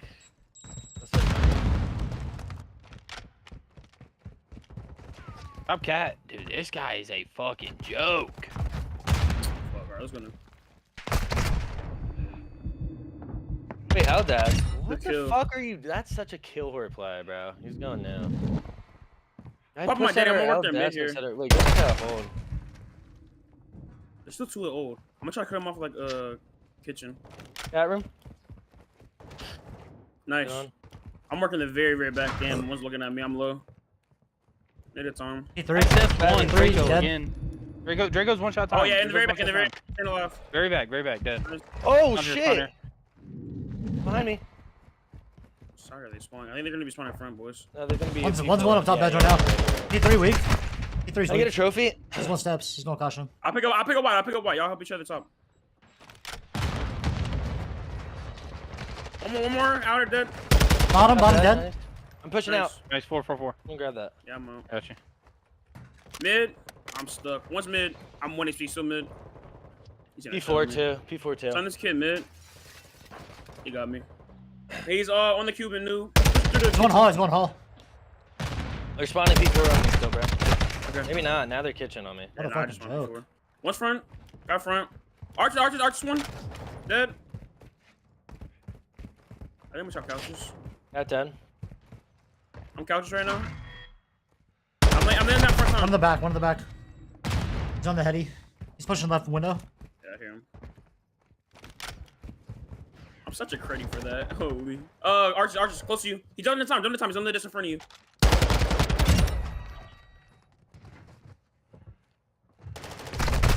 He's single arch. Side door. Tenacious. He's on bedroom. I'm playing my life back here. The nigga came off the top ropes. On the desk and then what's Arches? Yeah, Arch is on the desk. I Arch got is one you shot. out. That one. Arches and desk still. Arches, He's looking yes. lobby one. Arches. And wait, back up, Tush. I wouldn't even. Yeah, we actually, got I like spawns to hold this. My bad. Yeah. Oh, he's one shot single arch, bro. Damn, I'm He's getting standing back over. up. He's going to the back. He's going to the back. This spawns. Connector and He's it's in the on. back. This Back spawns. already. Alright, we gotta kill this kid. In the Good back. fucking kill. Let's go. Get to the back. Let's go. In the back on me again. You gotta. I need help. Come Make and sure help you you. can't come my stairs, guys. Look for me. Yes, yep. Dead. Hey, lobby, desk. Reception desk. Oh man. There's one shot Shandy side. Nice. Good shit. Last guy there, and that's a break. Good shit. Shandy. Could be small. Oh, Shandy. Okay. I got lobby. In the back already. Reception desk dead. Back stairs on you, bro. Yeah. He fucking blew at me. Fuck, man. Left side, Shandy side. He's gonna be to your right here, too. Reception desk as well. Yeah, I'm fucking dead. I'm hitting Shandy. Good kills, good kills. Hit me Shandy P4, one, P4, dead. hitting spa side behind Okay, you, look bro. for him. I think I hit one. Oh, got him. I want lobby. Shandy. Shandy, one shot. Two. In the back. Work, Shandy. Hit the hole in the wall. I don't know why he's doing that. Like, he's gonna spawn them out, bro. I think there's one new on me. Fucking. Got new. I'm in new. Nice. Somebody pick up the back for me, please. Got two. Yeah, I can. I'm gonna help you time. Fuck. One more. He's by freezer side. Wow. Yeah, two. That's the headshot cheese, bro. 2 in time. Hell yeah. Yo, hit this quick kill. Hey, we can He's help him. We can help him. one. Draco in time. He's hitting 90. I gotta hit nade. One's back door. I'm gonna hit side Back door. door. How am I stunned? Backstairs. Got one. You can time, Dad. Alright, there's one more in the back. In the back, Yeah, Weak. He's hit twice. In the back. He's Yeah, dead. one more in the back. He's still in the back. One more in the back, boys. Spawn Shandy. I spawned Shandy. I think we're getting pinch cap, Far as bro. fuck. Yeah, I think they are because I spawned. No, I spawned two. bro, freezer on me. Doesn't see you. Oh, there's Whoever's another pinching. kitchen. Oh, yeah, bro. He's weak. Not weak time. There's two. Bro, spawns are playing pranks on me. What the fuck was that? Let's go new. Shandy side dead. I spawned white. More Shandy side on me. They might be in the back, boys. Yeah, we can hold front Godhead here. Okay. In the Yeah, back they're working dead. me. They're working. One's gonna be Shandy. Top bed. In the back again. In the back I need a top again. bed. He's holding the wall. Yep. Yeah. Yo, they're gonna be behind you guys. They're behind you. There's one. There's one. That Mid, P2. RTC P2. going lobby. He's on service desk. I'm repinching lobby. Step. Gotta help two soon. Reception desk. Where is he? Sound Okay. whoring. Two back spot, one in time. Fucking kill whores. On Sean Hill. He's dead. Left desk and right desk, bro. And there's still one reception. I'm in Left front. Give me a desk. second to pinch. He's I see him. right side. Yeah. What? Thank you, bro. What the fuck? I'm gonna sit new. I'm gonna sit new here. E2 dead. I'm leaving. Behind spa. Oh, nice, dude. He spawned out. One more spot. Spawned out bedroom, I think. Tell me where y'all spawn. I spawned Shandy on dead. time. Yes. Oh, you spawned on time? What the fuck? These kids can be anywhere. Oh, cat room. Cat room dead. I'm on cat room here. One's cat room. There's one top cat. I think there's one mid. I'm watching connect. Yeah, On the connect. kitchen side. Connector low. I choke. Two rugs. Three rugs. Weak. Both Freezer, weak. freezer, Both weak. Rugs Both in the weak. freezer. Freezer one. Freezer challenging out. I mean, yeah, chase the kill. Damn. Rugs. Right side. Two laying down, dude. Laying down. Nice. Good shit. One's Last guy's freezer. rugs. Freezer. Oh, Good big kill, fucking bro. kills. No, Go. We one gotta more go time, quick, one guys. more We have time. numbers here. Yep. Laying down our side. I didn't know where he was though. I got him. Nice. I'm in time. Nice. Back right. There's two there. One more in the weak. He's weak. Help him. Give me Help a him. gun. I'm going through. Freezer hopped in. Nice. Go new. I have a streak for new. Y'all just get the back. In the back on me. Weak. Oh my god. Damn it, that sucks. It's caution. Back It's right. caution. Try to kill that guy. Caution. Give me in old. One of the old is gonna go kitchen. Go kitchen right now. Yo, dude, he's gonna spawn on you, I think. Whoever the earth. Oh no, he's not. I'm looking for the kids that were kitchen. Are you up? He's 90 right now. I died. He's side hall. Going mid. 90 in time. He's from pool. I'm They freaking wasted shit, a I'm crew freaking trying to kill me. Yep. Good kill. Alright. One's Bottom time, one's weak. kitchen. One's in top bed. Two time and two kitchen. I'm getting the kid in the back. Got one. Hit that back, One's hit that bottom back and then now, one's hit that in the back very now. back. Yep, go. We gotta go. Cause they're in the back. We'll put pressure front. Yeah. I got one. He's one shot in the back left corner by the bar. I'm gonna go white. Give me a second. I'm gonna go white. Back left He's gonna corner. collapse. Nice. I'm white right now. It is, bro. Good kill. Mid. One more on me in the back. Push you. We, Yeah, we do win off this. We do win off this. Draco weak in the back. P3. 2P3. They're pushing caution. Okay. Yeah, they're hitting the right. They're hitting the right. Your top Oh, secret. one's top They're bed. all hitting your top Two secret. front. Yeah, we weren't gonna win off that anyway. Yeah, we're good. I just shot. Couches dead. Nice stab. I got your cat. SoCon. I'll hold my couches. Side Wait, door. they're rugs. I got one. Good shit, boys. Let's go, boys. Come on. That was nice as shit. I was frying low key. I'm Yeah, you were frying on that one freezer hill, right? Yeah.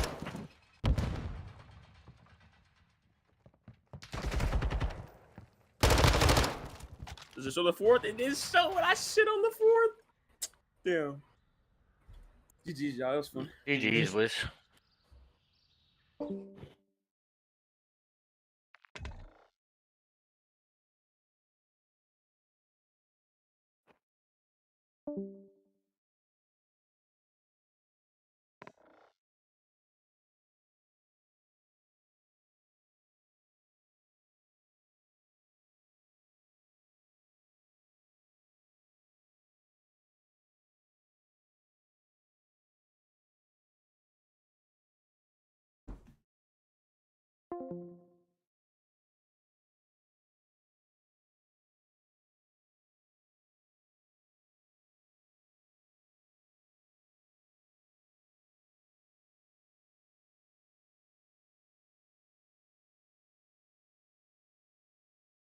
Choose to use it. Once you actually use it, it will kind of send out this book page that will fly, give you the exact path, which I thought was an incredibly, unique way to do it in terms of just like a spell being the way you get led to it. And then also, it just looks absolutely beautiful. So here we are. We're going to go get our first ever combat training. Again, mind you, I had no time to get ready with the controls. I'm not very good at the I just had a loading screen. You see that? I was Had a starting to loading get screen. by the end, and I was picking up some insane combos toward the end of this video.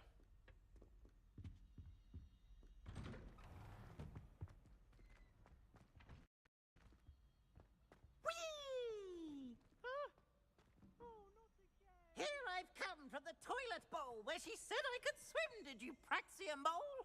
As long as 'twere only one time per week, I can plunge the boy's lavatory, not for the meek. These peas will make me late. He tried to stop me, did rancorous carp, sought to trap me, confine me inside of a jar.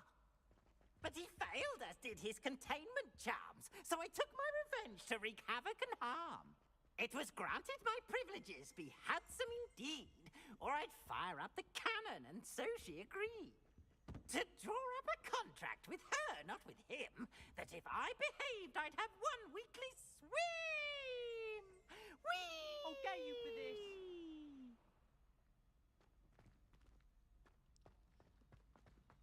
Only in Hogwarts is all I can say. Only in Hogwarts. Revelio. Lumos. Incendio.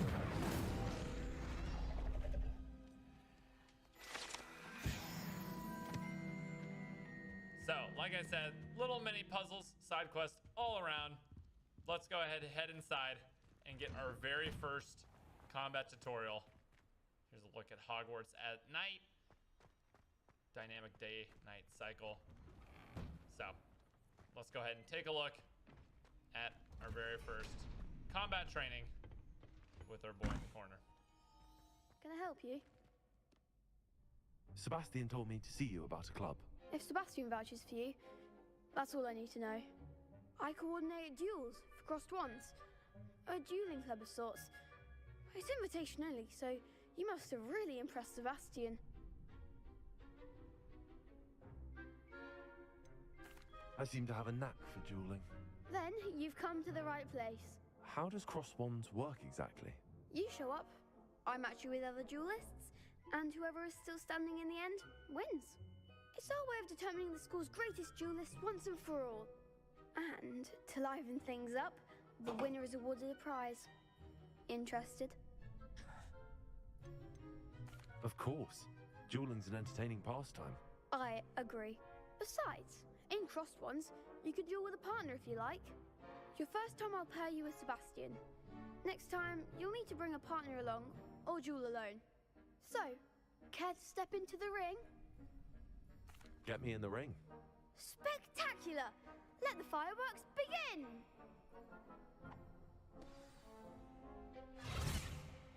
We'll make you regret signing up. Initiate round. So, this little tutorial is basically telling you can only break shields with a similarly colored spell. So you see all the spells in my lower right-hand corner have a color that tell you break shields.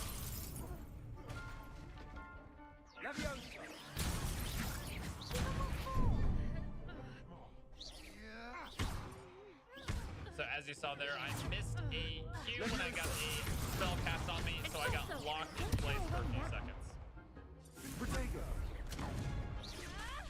Act like a winner.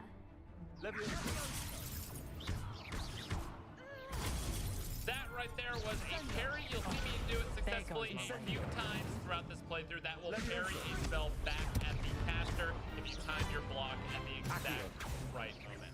It's pretty awesome. Find the one. It's awesome.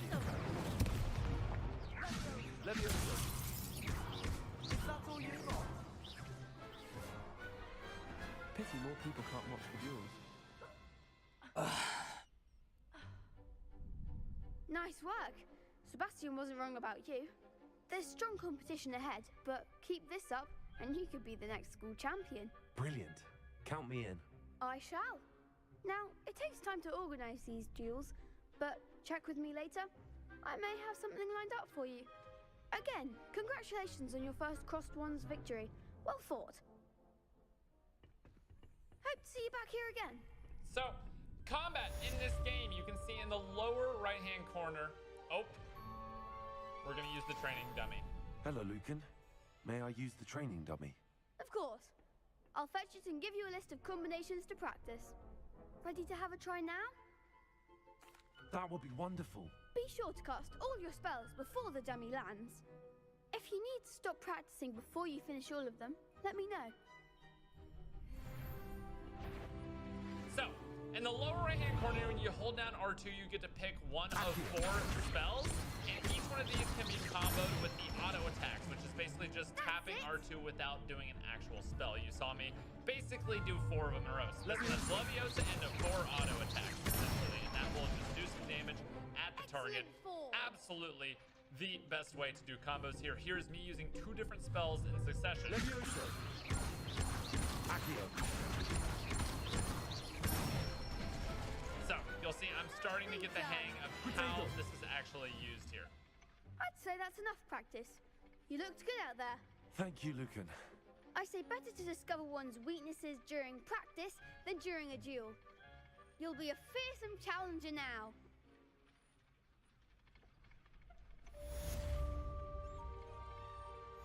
So, we have one more round to do here.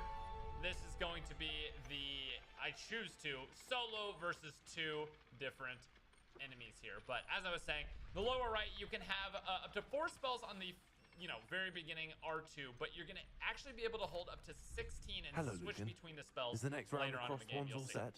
Why, yes it is. I've got a great match lined up. Ready for another round? I'm ready. Let's do it. Brilliant. Are you dueling with a partner? I'll be dueling solo. Then let's get to it. Ready to get thrashed? Apologies in advance.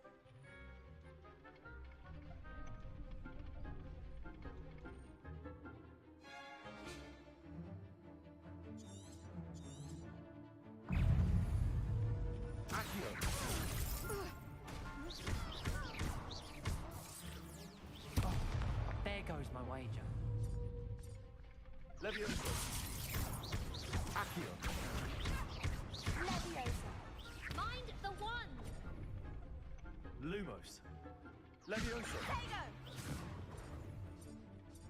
Accio. Incendio. So, as you can see there, there's a little tooltip that popped up, and I missed the button you needed to press to break out of it early, so I basically got blasted with the second spell because I missed him put in that. Leviosa.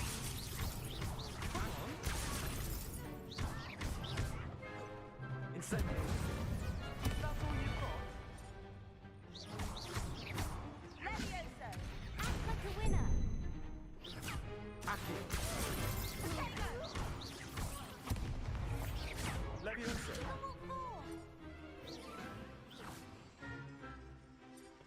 Accio. Incendio. Leviosa.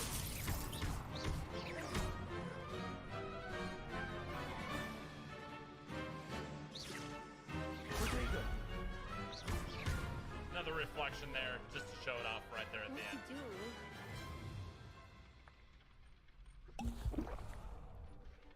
Bravo! I gave it my all. You did indeed. The other duelists have already taken notice of you, but after that last round, they'll really have it in for you. You'd better keep practicing if you want a chance at winning, or at least surviving the next round. I'll let you know when we're ready. Hope to see you then. So that is the end of training. The next round is for all the this is Godstones, so to actually speak. where they cut me and loaded me into farther in the game. So you're now going to see me much farther in as a level 20. There I am. I've got a brand new outfit on, and as you can see, I now have 8 spells to choose from. You can tell that by the bottom right hand corner. You see there's like a tiny little diamond down the very lower right that has 2 diamonds lit up. That means I can hold up to 8 spells for a maximum of 16 once you're fully upgraded. This is a quest Is Hiram that all goes right? Natty absolutely told me what crazy. the I two of can't you wait to show did. this to you guys. You back at the cast. So that concludes that mission that they allowed me to capture all the way through. What is not shown are the insane cutscenes that I was able to see throughout, kind of detailing the actual main story. The main story cutscenes are on a whole nother level from these. I mean, it was absolutely beautiful. The first one, I can't talk about it, but I wish.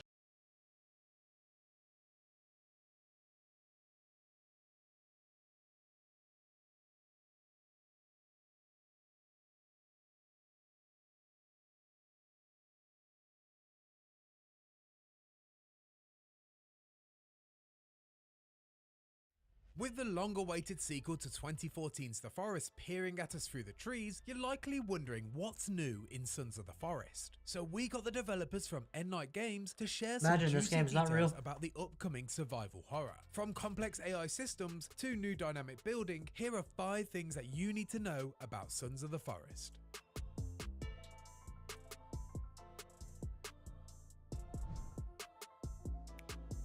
Sons of the Forest can be played with up to 7 of your friends, but even if you're a solo player, you're never alone. Say hello to Kelvin, the first AI companion. In the forest, you played multiplayer, you had people to help you out. We wanted to make sure that, or add to this game a feature where, like, if you were playing by yourself, you still had that benefit and you still had this experience of you're living in a world where other people are involved and playing with you. So we've added a character, Kelvin, who he's not super able to do super complex things, but he can do like a lot of very helpful things. So stuff that the player might just want him to go off and do some busy work for a while and then come back and all of a sudden you've got this pile of logs to help you out building, while you're sitting there focusing on designing your mansion, you know, on the lake. You have to treat him nice. He isn't any faster than another player. So if you played with someone else, like he would be a bonus. Like if you had another human player, they would be obviously faster and probably more capable, of course. But he's designed so he's not OP. Like we don't want him like, oh, get me meds, and then all of a sudden you just don't have to worry about fighting like that risk. We want to make sure that the game's still a challenge, but he can kind of help you get off the edge some of the things that you might not find as interesting, or maybe you just want to focus on something and have this other thing happening while you're doing that. Yeah, it's just nice to have a little companion around and sit by the fire with.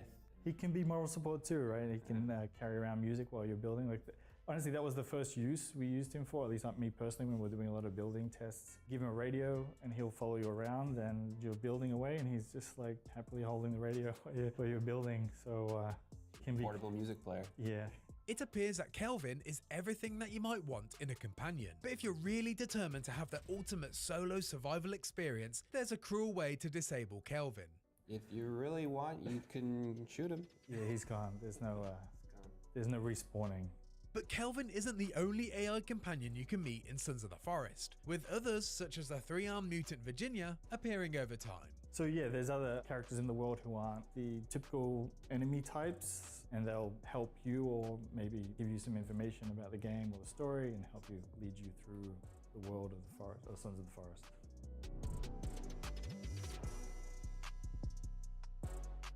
Along with a variety of weather conditions, the world of Sons of the Forest will now rotate through different seasons, going from a vibrant and bountiful summer into a cold and barren winter, and everything in between. Yeah, the seasons will dynamically change through the duration of the game. We also do things during the seasons that affect the actual gameplay. So a good example is, say, in winter, the berry bushes no longer have nearly as many berries, or any in most cases. There's fewer animals, and the habitats on the island, they will not pursue out as far. And so the seasons, it has this effect in the overall world of how you need to adapt to survive. Yeah, like your water sources freeze over, and then you've got to work out where you're going to go from now. No more fish, maybe you're relying on that resource. The main benefit is you'll have probably less encounters, the inhabitants of the island, because of, like, they're also dealing with the same struggles as you with winter. So safer for you to venture out, but you will need to venture out further, maybe because you have to go get more stuff somewhere else. Hopefully it's a balance, and it's a good challenge that people experience. The duration of seasons will be customizable, and the developers at Endnight Games are still working on finding that sweet spot for the transitions. But what we do know is that it will take progressive steps, with the player slowly seeing the new seasons as they arrive, giving ample time to prepare. Yeah, it won't happen instantly. It won't be like just an instant switch. There'll be sort of a progression in it initially, so you'll see and you'll know what's coming. Like The Forest, I expect most players will probably experience it the first time and just a bit surprised by it, and then that's something they learn about themselves, like how they survive that, and either they don't and start again, or they keep going and see where they end up.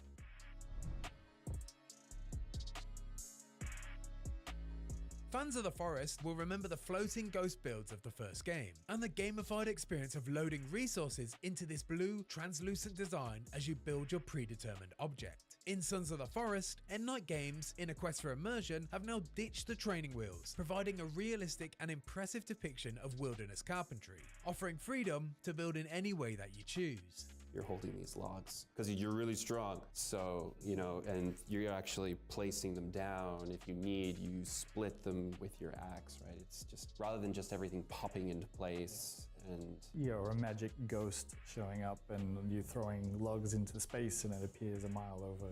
It's like you're putting the log down on the ground in the spot it goes. You're building the thing, yeah. I mean, it's crazy more detailed. Like, we've put a ton of work into like all the rendering and the detail of the actual like modeling and everything, and the texturing. Also, the interaction with it is way more detailed now, like all the pushing and how it renders with rain and wind. It's all like super detailed. And then also, of course, tree chopping is like been upgraded a ton. So now it feels really satisfying. It's really quite visceral as you do it. You want to make it really feel like someone's chopping into this tree and splinters flying everywhere. With a new emphasis on player freedom and expression, it's hard to imagine all the possibilities of this new immersive building system. So we asked the developers to share what they've seen so far and a hint of what's possible. I think the one thing recently I think I saw was it was basically like a massive compound that had a courtyard and like a run around the perimeter of the defensive walls, and we had little towers on the corners. And again, like, this building system is like totally new and built from scratch, and it's super rewarding. Like, that it's not from something we created, it's something he created, like he can do whatever he wants, and it's like pretty amazing. As with any game with this kind of building freedom though, you'll never really see the full capabilities of the system until it's in the hands of the players and their imaginations. I mean, it's going to be nuts. Like, the first game, looking at some of the stuff they're able to build with that system is crazy. But then this one, we've sort of said, okay, how can we make that even more possible? So it's less, prefab structures. You actually you design the building you're building. So the way they're going to be able to bend it to create shapes is going to be quite impressive, I think. And I feel like that's going to be a massive amount of interest in the game, is just like, what can we build potentially with this system? The Forest, with all its secret locations and cave networks, was a beast to explore. But Sons of the Forest not only promises more variety, but it's significantly larger. The island itself is about 4 times the size as the first game. A lot more forest to explore. And we've added a ton of variation too, like a lot of sort of, they're not quite biomes, but sort of environmental variation. So it's not all just the same tree in the same area or across the whole map. So you find areas that might be more of a glade, or you might have areas that are super dense, sort of more with underbrush or lots of tropical, almost fern type stuff. And then, we have the water sources that are fairly new in this game. I mean, the previous game had water sources, but they were pretty open and pretty flat and generic. But this one, we've sort of done a lot of work to make it feel like a real natural water source. The animals will hang around them, and there's rivers flowing into them, and just detailed up as much as we can. Like numbers-wise, the map is roughly 4 times the size. Surface area-wise, I think it's a lot bigger just because of how much we're actually dedicating just to terrain in that. There's obviously the subterranean areas, which there's a lot more of. As far as like plants and trees and stuff, I don't know how much more variations we have, but we have a lot more variations. You know, it's probably like 5 times as many tree types and plants and ferns and things. And again, they're all hyper detailed and quite interesting and vivid. Yeah. Yeah, I mean, I definitely think that's a big thing with Sons of the Forest is that because there's just so many assets, so many trees and vegetation now on this island and the trees are so towering over you. If you're just standing on the island somewhere, it feels like you're in a forest and you can look in one direction and be like, I wonder what's out of sight that way, and look the other way. It's overwhelming. It's awesome. I think the total number of like just objects, sort of like trees and bushes in the previous game was roughly around 40,000, I think. In this one, it's about 2 million. Like the forest, Sons of the Forest is full of wildlife, cannibals, and monstrosities to come across. Like Kelvin and the other companions, everything from a squirrel to a hideous mutant has the ability to make their own survival decisions, and can make judgments on how they interact with the player.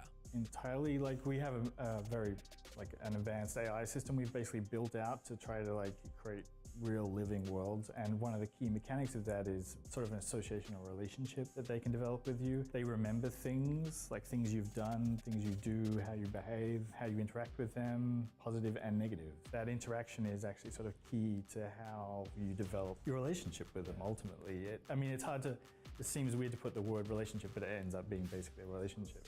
The way you act in a protective sense or in a supporting sense, like food and resources, sort of impact their feelings towards you. It's because of this AI system that we can do those things now quite easily, where it's like, oh, well, it's raining now. So if this guy just saw his buddy get decapitated, he's going to be afraid and he's going to stumble and fall in the mud. Whereas maybe a different cannibal is a little more, higher in morale and that sort of thing. And, he's going to get furious and charge at you.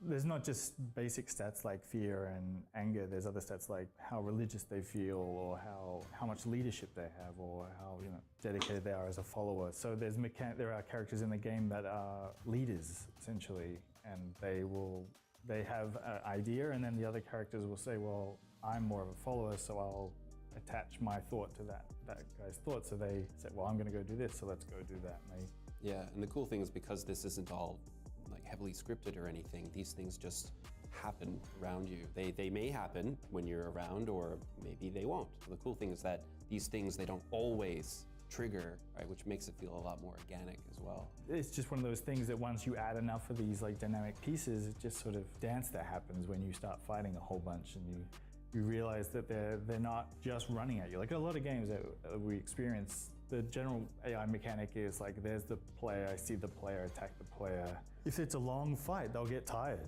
and they'll go and try to hide to rest. Like it's not like they're hiding because you're beating them up, they'll hide because they're tired.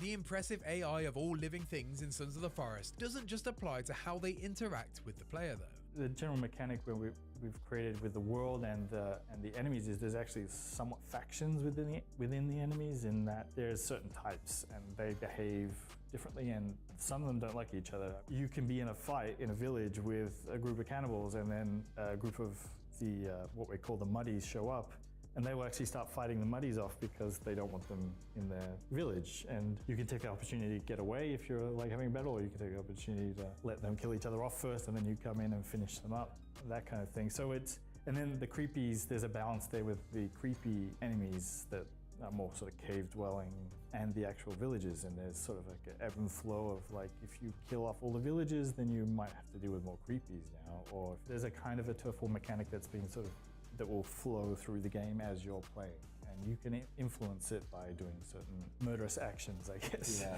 so you could think that, I guess in a way, you can kind of control the turf war, because again, if you take out some of the cannibal villages, that might allow the creepies to spread a little more that way. There's also the system in that if you just go on a murderous rampage and start taking tons and tons of cannibals out, they will start to try and prepare more against you by starting to wear more armor. And then they might start doing some proactive, trying to remove you from their ecosystem. Little hunting parties. Yeah. And if you like that video and want to hear more about Sons of the Forest, why not check out our exclusive preview? And for everything else in the world of cannibals and gazebos, stick with IGN.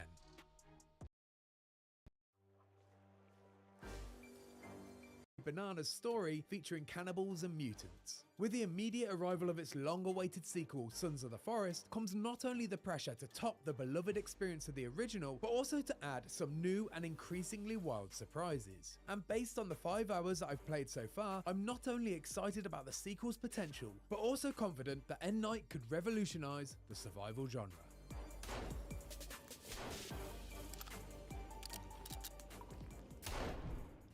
The Forest begins with a simple premise. You've crash landed on a mysterious peninsula and begin your quest to survive at all costs. There was also the optional objective of finding your kidnapped son, a task that would take you down a wild and disturbing narrative rabbit hole populated by flesh-hungry mutants. Sons of the Forest largely shares the same setup, substituting your son for a missing billionaire. It's a basic idea, but one that allows you to jump straight into the action, allowing players who have no intention of progressing the rescue mission to solely focus on building their very own lakeside resort with some friends right away. Just like its predecessor, you can play, build, and cause chaos with 7 of your friends in co-op, but you can still see everything Sons of the Forest has to offer in single player. The big difference this time though, is that even when you play solo, you're not alone. Enter Calvin.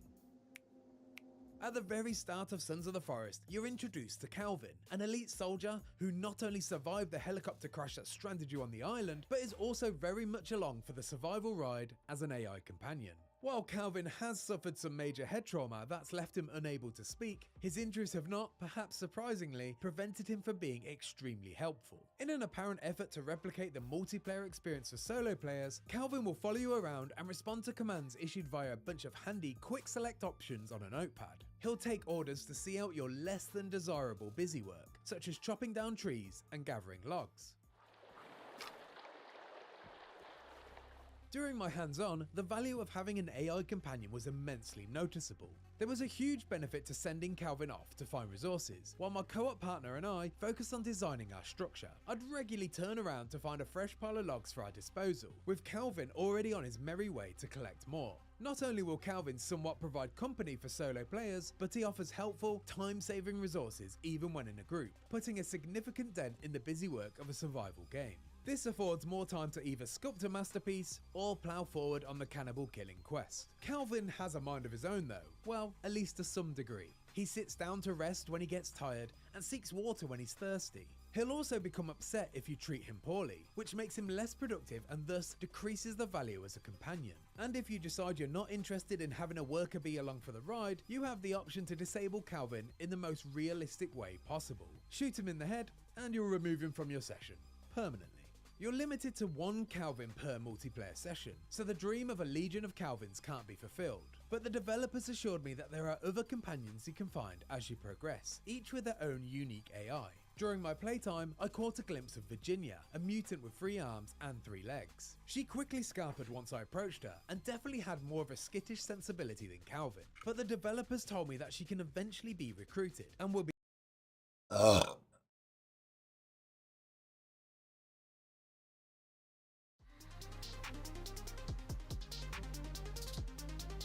Due to a variety of factors like new video game consoles and your run-of-the-mill global pandemic, a whole lot of games got delayed in 2022. That kind of sucked in 2022, but it means 2023 is going to be absolutely bonkers in terms of video game releases. Here are a whole bunch of the games that we know are coming out in 2023, and it's not even all of them. Let's get to it. The year kicks off with Fire Emblem Engage on Switch. This is the follow-up to Three Houses, and this time around you'll be able to summon or engage characters from the series past, including OG protagonist and Smash staple Marth. You can put a ring on it January 20th, so save the date. So let me get this straight. The team behind Final Fantasy XV developed a new RPG that's not what I would call a Final Fantasy game. It's a freaking PS5 console exclusive that's also coming to PC, and oh yeah, I'm talking about Forspoken. Yeah, Okay, that is a game that's out this month. It was supposed to be out in May, and then in October, and it might actually come out on January 24th, so check it out. If the Callisto Protocol didn't satisfy your need for deep space survival horror in which combat tips are awkwardly written on the wall in blood, well, you can relive the original Dead Space with Dead Space Remake. The entire game has been recreated painstakingly in the Frostbite engine, and it shakes things up a bit with a disgusting new system which is called peeling that apparently lets you mutilate those necromorphs down to the individual bones and tendons. That's horrible, and it's also on new gen and PC on the 27th. On February 10th, it's back to school season in the Wizarding World, and Hogwarts Legacy lets you live out the ultimate fantasy of attending Harry Potter's alma mater. Just imagine the thrill of paying out the ass for textbooks that try to bite you, the least wheelchair-accessible stairs in the history of schools, and your entire academic career being determined by a guidance counselor who is a talking hat. But hey, at least you can re-roll if it puts you in Hufflepuff. If you wish Monster Hunter was a little more like Fortnite, keep an eye out for Wild Hearts, yet another fantastical world for you to explore. This one is inspired by feudal Japan, imagine that. It's developed by Omega Force, the studio behind the Dynasty Warriors series and its myriad Muso spin-offs, and if the fact that EA is publishing worries you, bear in mind that Activision published Sekiro. Will you heart Wild Hearts? See for yourself when it's out in the wild on February 17th. If you're not totally sick of hearts after eating a box of Valentine's candy while playing Wild Hearts, on the 21st, Atomic Heart can get your blood pumping. This is the single-player first-person shooter with a Soviet aesthetic that looks a bit like Fallout's paleo-futurism, but from the other side of the Iron Curtain. However, its combat and weirdness levels seem more in line with BioShock. If you're looking for something to pass the time until Ken Levine's Judas, this might be worth checking out, and it's on everything but Switch. On February 22nd, Sony is for all intents and purposes launching a brand new console with the PlayStation VR 2, which will have a pile of launch titles to go with it, and at the summit of this molehill of day one releases, you'll find the Horizon spin-off Call of the Mountain, which promises to be a full-length VR game, maybe not as long as the flagship Horizon games, but definitely more meaty than your average virtual reality experience. That's exclusively on PSVR, which is exclusively on PS5. The name Company of Heroes might suggest a sandwich chain like Subway or Quiznos, but rest assured, Company of Heroes 3 is still a World War II RTS. In addition to 2 unique campaigns in Northern Africa and Italy, this one also adds new gameplay features like a dynamic campaign map and a tactical pause, which sounds great for when the real-time combat gets a little too real. That comes to PC on February 23rd. Sons of the Forest is the direct descendant of the hit woodland survival game with a heavy emphasis on survival. While a lot of us would prefer to be stuck on a proverbial desert island with a Steam Deck or an attractive celebrity, this one will see you foraging for supplies and braving the elements while also fending off a horrible cave system full of terrifying mutant cannibals. Sounds lovely. That's on PC. If that's too scary and you'd rather repeatedly kill some adorable astronauts through a reckless trial and error approach to aeronautics, Kerbal Space Program 2 lets you do that and lots more. That hits early access on PC on February 24th, but the developers promise custom bases, multiplayer, mod support, and of course console versions down the road. If you yearn for the simpler days of classic turn-based RPGs with beautiful pixel art and Dickensian campaigns, or if you just thought the 2018 game Octopath Traveler was pretty cool, well, you're in luck because Octopath Traveler hits PC, Switch, and both PlayStations also on February 24th. On March 1st, the day before hits PC, and before your eyes glaze over at the idea of yet another post-apocalyptic zombie survival game with base building and survival elements, get a load of these graphics. A lot of games on this list were delayed due to the pandemic, but developer Fnatic pushed this one so they could switch engines from Unreal 4 to Unreal 5, and it looks like that was a smart move because it's the second most wishlisted game on Steam after Hogwarts Legacy. That's on PC with plans for new-gen console versions later on.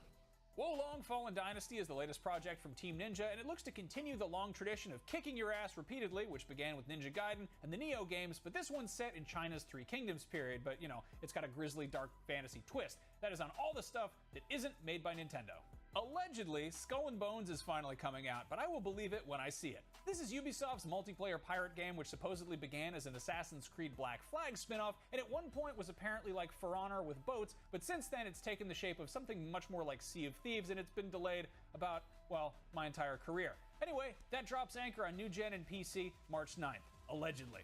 To make up for the extremely long wait for Bayonetta 3, Platinum Games is rewarding fans of the bespectacled Umber Witch with a brand new installment less than a year later. Bear in mind, it's a pretty big shift, ditching the realistic third-person action for a top-down adventure with a cuter storybook aesthetic, but it definitely looks more fun than waiting 5 years for a sequel. That is on Switch, March 17th. Still on March 17th is Star Wars Jedi Survivor, the follow-up to Fallen Order, which sees the return of an older and hairier Cal Kestis who will undoubtedly have some new tricks up his sleeve. Technical hiccups aside, Respawn knocked it out of the park with the first game, so hopefully this continues this streak that is on new-gen consoles and PC. What are you buying? Well, on March 24th, Resident Evil 4 Remake probably. Between the recent mainline entries and the last two remakes, Capcom probably hasn't had the trust of fans like this since, well, probably RE4's original release, and a modern remake of one of the best, albeit most divisive games in the entire series, with a few modern adjustments, seems like it'll be a pretty good time. That's on both PlayStations, Xbox Series X, and PC.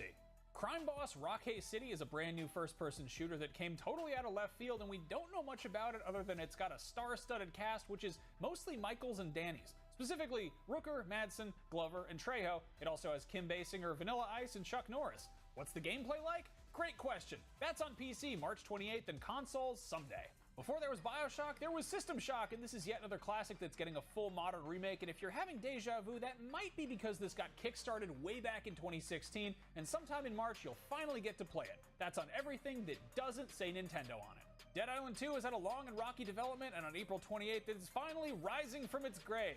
LA is infested with zombies, and you gotta go kill them. What do you kill them with? All kinds of stuff, including stuff that's glued to other stuff that you glued there on a crafting bench. That's coming out April 28th, once again on everything but Switch. But hey, Switch owners are going to be just fine because on May 12th, The Legend of Zelda Tears of the Kingdom finally drops. Breath of the Wild was such a genre-redefining watershed game that the wait for a follow-up has felt like a lifetime, and that might be because this has been one of, if not the longest breaks between Zelda installments in the entire series' history, so let's hope it lives up to everybody's sky-high expectations. It's been a very long wait for a new game from Rocksteady, the studio that gave us the Batman Arkham series, and while it's set in the same universe, Suicide Squad Kills the Justice League looks to be a pretty huge departure. This time, players can get down with their bad selves as Harley Quinn, Captain Boomerang, King Shark, and/or Deadshot. That's on new gen and PC. Street Fighter VI looks to be maybe the biggest shift for the series since its jump from 2 to 2.5D back in Street Fighter IV, but this is much more than just a visual leap. It's adding a character creator and a whole hub city for you to explore and hang out in and presumably do some street fighting in, but don't worry, as far as fighting goes, it's not reinventing the wheel, and the buzz for this among fighting game diehards seems very positive. That's on PS4, PS5, Series X and S, and PC. Diablo 4 has been in the works for a very long time, but it sounds like it's going to be worth the wait. With a color palette that's far more in line with Diablo 2 than 3, it is a clear return to proper dark fantasy, and its gorgeous world is wide open for you to explore while slaying demons and hoarding loot. That's out on 6/6 for everything but Switch.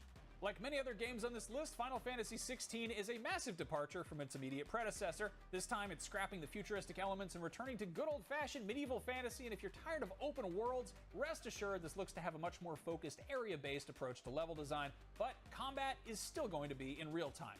That one's exclusively on PS5 for the immediate future. Forza Motorsport gives Microsoft's flagship racing title a soft reboot for its first dedicated foray into exclusively new-gen territory. This will undoubtedly be a real showcase of what the Series S and X are capable of graphically, and those sexy anime ladies you plastered all over your tricked-out Subaru will look sexier than ever, and so will the Subaru. That's on Series X and S and PC sometime in the spring. A whole bunch of games have been given the extremely broad release window of first half of the year, so here are some games you're going to be playing probably sooner or later. Hollow Knight received universal acclaim, including IGN staff voting it the best Metroidvania of all time, despite an utter lack of Metroids and Vanias. A lot of people are dying to get their hands on Silksong, which is the immediate follow-up that puts you in control of Hornet, the enemy-turned-ally from the first game, who has a totally unique moveset. Fans of Homeworld 2 have been waiting 2 decades for a sequel, and they won't have to wait that much longer. Homeworld 3 takes place even further in the future and will shake up the Deep Space RTS formula with the addition of terrain that'll allow for cover. It's still in space, mind you, but there's just a lot of shit floating around up there now. If you love the games that Arcane has put out, like Dishonored, Prey, and Deathloop, and you hate vampires, boy do I have the game for you that you probably already knew about. Redfall will have you staking your claim in a New England town filled with bloodsuckers, and this time around it's co-op, so up to 3 friends can join in on the fun. Stalker 2 Heart of Chernobyl is the long-awaited sequel to the 2007 post-apocalyptic survival horror game based on the Tarkovsky film of the same name, based on the classic novel Roadside Picnic, and its development has certainly not been a picnic, roadside, or otherwise. In addition to all the other hurdles of developing a AAA video game through the pandemic, Ukraine-based GSC World also had to put things on hold while their country was being bombed and invaded by Russian forces. This is supposed to hit the new Xboxes and PC sometime in the first half of the year, but I think of all the games on this list, I don't think anybody's gonna be mad if they need more time. Starfield is shaping up to be Skyrim in space. And before you tell me that's a stupid, reductive way of describing it, I'm quoting Todd Howard, so take that. Anyway, in space, no one can hear you dragon shout, but you can probably go collect some cheese wheels on the moon or on one of the hundreds of other planets in this game. That's on all the new Xboxes and PC. If you like deep space stuff, but Starfield sounds dauntingly expansive, well, there's also The Expanse, a Telltale series, which is a narrative adventure set in the universe of the hit TV show, and that's on PC and consoles. If you think narrative adventures are a novel idea, well, it's time to unravel a new story with Alan Wake 2, which sees the return of Remedy's author-protagonist, but this time around promises to be a proper survival horror. If you're one of the many people who spent thousands of hours hunting and crafting and riding dinosaurs in Ark, you may have thought to yourself at some point, this game is great, but it needs Vin Diesel. Well, you weren't the only one, because Vin Diesel felt the same way, and after playing a shitload of the first game, he's not only starring in the sequel, he's also involved with its development as Studio Wildcard's president of creative convergence, which means he's also executive producing an Ark animated series. Sure, why not? If you think giant robots are f***ing awesome, you're correct. And FromSoft's beloved mecha series Armored Core is back with its 6th long overdue installment, Fires of Rubicon. What took so long? Well, FromSoft was busy establishing a little genre called Soulsborne with a trilogy of Dark Souls games, Bloodborne, Sekiro, and of course Elden Ring. There's absolutely no reason to expect Armored Core to be anything like those games, and according to the developers, it isn't really, but considering those games are what amassed FromSoft its devoted following, I imagine those fans are being taken into consideration at least somewhat. That's coming to everything. Another AC franchise getting at least one new entry this year is Assassin's Creed. Longtime fans might be relieved to hear that after the last few games have veered heavily into action RPG territory, Assassin's Creed Mirage is going to scale things back and return to the original game's design pillars of stealth, parkour, and assassinations. The setting? 9th century Baghdad. The first Hades was a smash hit in 2020. Its fast-paced roguelike action and slick visuals earned it a spot on countless best-of lists, as well as nabbing IGN's Game of the Year award. While we're always happy to see Supergiant Games go back to the drawing board to try something completely new and experimental, we're also thrilled that there's more Hades on the way, which will undoubtedly have plenty of surprises in store. Pinocchio fans, if such a thing actually exists, have had a pretty busy couple of years. Hot on the trail of Disney and Del Toro's feature film takes on that dishonest but lovable wooden boy comes Lies of P. This action RPG retells the original 19th century fairy tale in the form of a fast-paced action RPG a la Bloodborne, and yes, you'll be able to tell lies. Marvel's Spider-Man was one of the best-selling games on PS4, so unsurprisingly, it's getting a follow-up, but the sequel will be exclusive to PS5. After seeing how much Insomniac Games was able to do with the new hardware when Ratchet & Clank Rift Apart, we are dying to see what new tricks our friendly neighborhood wall crawler has in store for us in the sequel. The cops and robbers co-op shooter Payday 2 gets a long-awaited sequel a full decade after the last game released. This time around, players can expect larger-scaled heist, as developers have described the setting as, quote, a living enormous representation of New York City. Another series getting a sequel after a decade of nothing, unless you count the mobile game, is Pikmin. We basically haven't seen anything from this game outside of a 30-second trailer, but we have a sneaking suspicion that it will involve some Pikmin. I don't know, what do you know about this game? They haven't shown us anything. A whole bunch of beloved horror movie licenses have found new life in the asymmetrical multiplayer genre, and joining the ranks of Friday the 13th, Predator, Evil Dead, and Killer Clowns from Outer Space is the Texas Chainsaw Massacre. Based squarely in the era of the 1974 slasher classic, the game will have one team playing as meddling teens who have to, not get murdered, and the other team will be playing as not just Leatherface, but his entire messed up family too. Considering how much Gears of War copied Warhammer 40k's homework, it's only fair that they get to follow suit, and the 2011 third-person shooter Space Marine clearly understood the assignment. Now, we're finally getting a sequel continuing the adventures of Ultramarines Captain Titus, who will eviscerate a sea of screeching Tyranids, and this one sounds pretty cool. And finally, for this list, not for all the games coming out, is The Wolf Among Us 2. The reformed Telltale Games is finally returning to the Fables universe to continue Bigby's story. This new game picks up 6 months after the last one, and if you need a refresher, that's totally understandable because the last game was released a decade ago. And there you have it. That's a whole bunch of games that are coming out in 2023, and it's not even all of them because a whole bunch of them we don't even know about quite yet. But I know a cool website you can keep an eye on if you like video games. It's called IGN.com. 2023 is going to be a doozy. I'll see you around.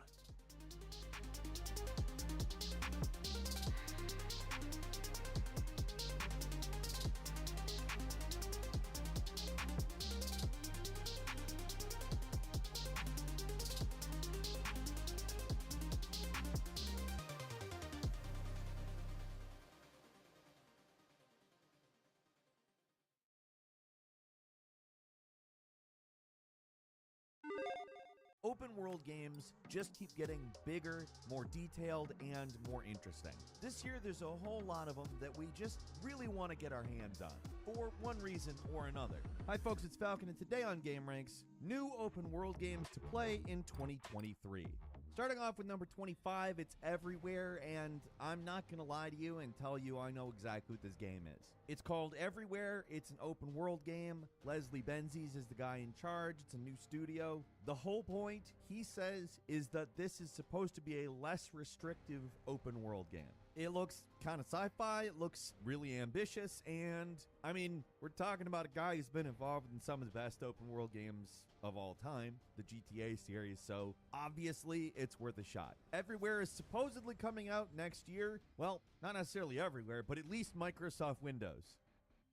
And number 24 is Rise of the Ronin, a pretty interesting new title coming from Koei Tecmo, the developers of the Nioh series. It looks like a pretty different game from Nioh. It does not look like a Souls-like. In fact, it looks kind of like if Assassin's Creed was the Japanese equivalent of a cowboy game. It looks like there's going to be a lot of fun fighting. There's guns, there's swords that do things that swords can't actually do. Grappling hook swords? I don't know. It takes place in 1863 Japan, and just to be frank, that's a perfect setting for a game. The waning years of the Wild West have turned out to be a great setting for video games, and people don't realize that Japan had an equivalent. Rise of the Ronin is coming to PlayStation 5 sometime during the year. We don't have a date yet, but it looks like a good one. And number 23 is Atomic Heart. As you know, a USSR Bioshock, basically. Obviously, there's a lot more going than just that, but that's a pretty good way to sum it up. This game takes place in an absolutely beautiful alternate Soviet Union, where robotics have made these huge leaps. There's integration with biotics, and some kind of very intriguing plot that will no doubt involve a mystery and the nature of the machines. Atomic Heart is landing on the PlayStations, the Xboxes, and PC February 21st. At number 22 is Crimson Desert, which comes to us from Pearl Abyss, the developers of Black Desert Online. This was originally going to be a prequel to the famed online game, however, it is actually not. Development resulted in something they just considered completely different, and although it does run on the same engine, an upgraded one to be exact, Crimson Desert is going to set itself in medieval times. It is a fantasy game, and it is single player. Primarily. Allegedly, there's some multiplayer elements, but I don't know exactly what they are. It's been mostly billed as a single-player action RPG that doesn't have a set date yet, but is coming in 2023 to the PlayStations, the Xboxes, and PC. At number 21 is Skull and Bones, a game that has been in the works a long, long time. Originally came out of the naval battles of Assassin's Creed Black Flag, was going to be an MMO spin-off, and then just became its own thing. It's set in the Indian Ocean. It is open world, albeit much more ship-oriented, and involves what it's calling tactical action. I suspect it's going to play very much like the ship battles in Assassin's Creed Black Flag, except it's its own game. I love it. I've wanted it for a very long time, and I'm excited to play it. It's going to land on PS5, Xbox Series, and PC on March 9th. At number 20 is DokeV, an open-world creature collector and adventure game that looks to encroach upon Pokemon's area, and as far as performance, I'm guessing this game's going to look a lot better. The last two Pokemon games came out on the Switch. It's outdated hardware, doesn't run great. This is a really colorful, really unique looking take on a Monster Hunter / collector that's coming to PC with single and multiplayer options. It's coming to us from Pearl Abyss, the same people who made Black Desert Online. We already talked about them a moment ago. This looks like an interesting game. If it plays as good as it looks, it's definitely got something to it. I really like the visual style, and again, I'm just interested to see how it plays. We don't have a date, but like I said, DokeV is landing on Microsoft Windows sometime this year. And number 19 is Avowed, an RPG coming to us from Obsidian Entertainment. So Avowed basically seems like a first-person Skyrim-y type game taking place in the Pillars of Eternity world of Eora. Avowed has got a really cool look to it. Like I said, it does look kind of like a Skyrim-ish game, but also it doesn't look anything like Skyrim. It's got a very different color palette. Doesn't look like it's going for realism in particular. It really looks like an Obsidian game, and that makes me really excited. Avowed is coming to the Xbox Series and PC. Don't have a date yet, but sometime during the year. At number 18 is Ark 2, the sequel to Ark Survival Evolved. It's got Vin Diesel, it's got Souls-like melee combat, and it's got dinosaurs and all the other stuff that you get with Ark. Honestly, Ark's a really interesting game, if maybe a imperfect one, but the sequel looks like it's really shaping up to be kind of what the original promised to be. Not that the original is anything to laugh at. Well, sometimes it is, but that's more intentional, I think. Ark is going to launch as an exclusive on Xbox Series and PC. Exactly what day we don't know yet, but it will be sometime this year. At number 17 is Season, A Letter to the Future, a game in which you ride around a really crazy, cel-shaded, beautiful cartoon, but also kind of breathtakingly realistic in certain ways game where you document and record things going on in the world before the world ends, because apparently the world is ending. There's a cataclysm. I don't know if you can prevent it. I don't know if that's the point of the game. If you can't, I'm going to go ahead and say that it's going to be a pretty depressing game, despite how beautiful it is. Season, A Letter to the Future is coming out on PS4 and 5 on January 31st. And number 16 is Sons of the Forest, a sequel to The Forest. Now, what worked about The Forest is that on top of being a really good survival game, it also is a totally bonkers cannibal story with mutants and freaks. In the first game, you're trying to find your kid. Now you're trying to find a billionaire. You're an elite soldier, so you probably got a little bit more up your sleeve than a random father running around in the woods. But you also survived the helicopter crash, so you got some injuries. Apparently, the ante has been upped with the mutants. We've seen some of it. And also, there's a 3-armed companion that you'll be able to run around with. I mean, not much has changed from the original premise. It's a pretty damn good-looking survival game with the bonkers cannibal story and mutants. Sons of the Forest is landing on PC February 23rd.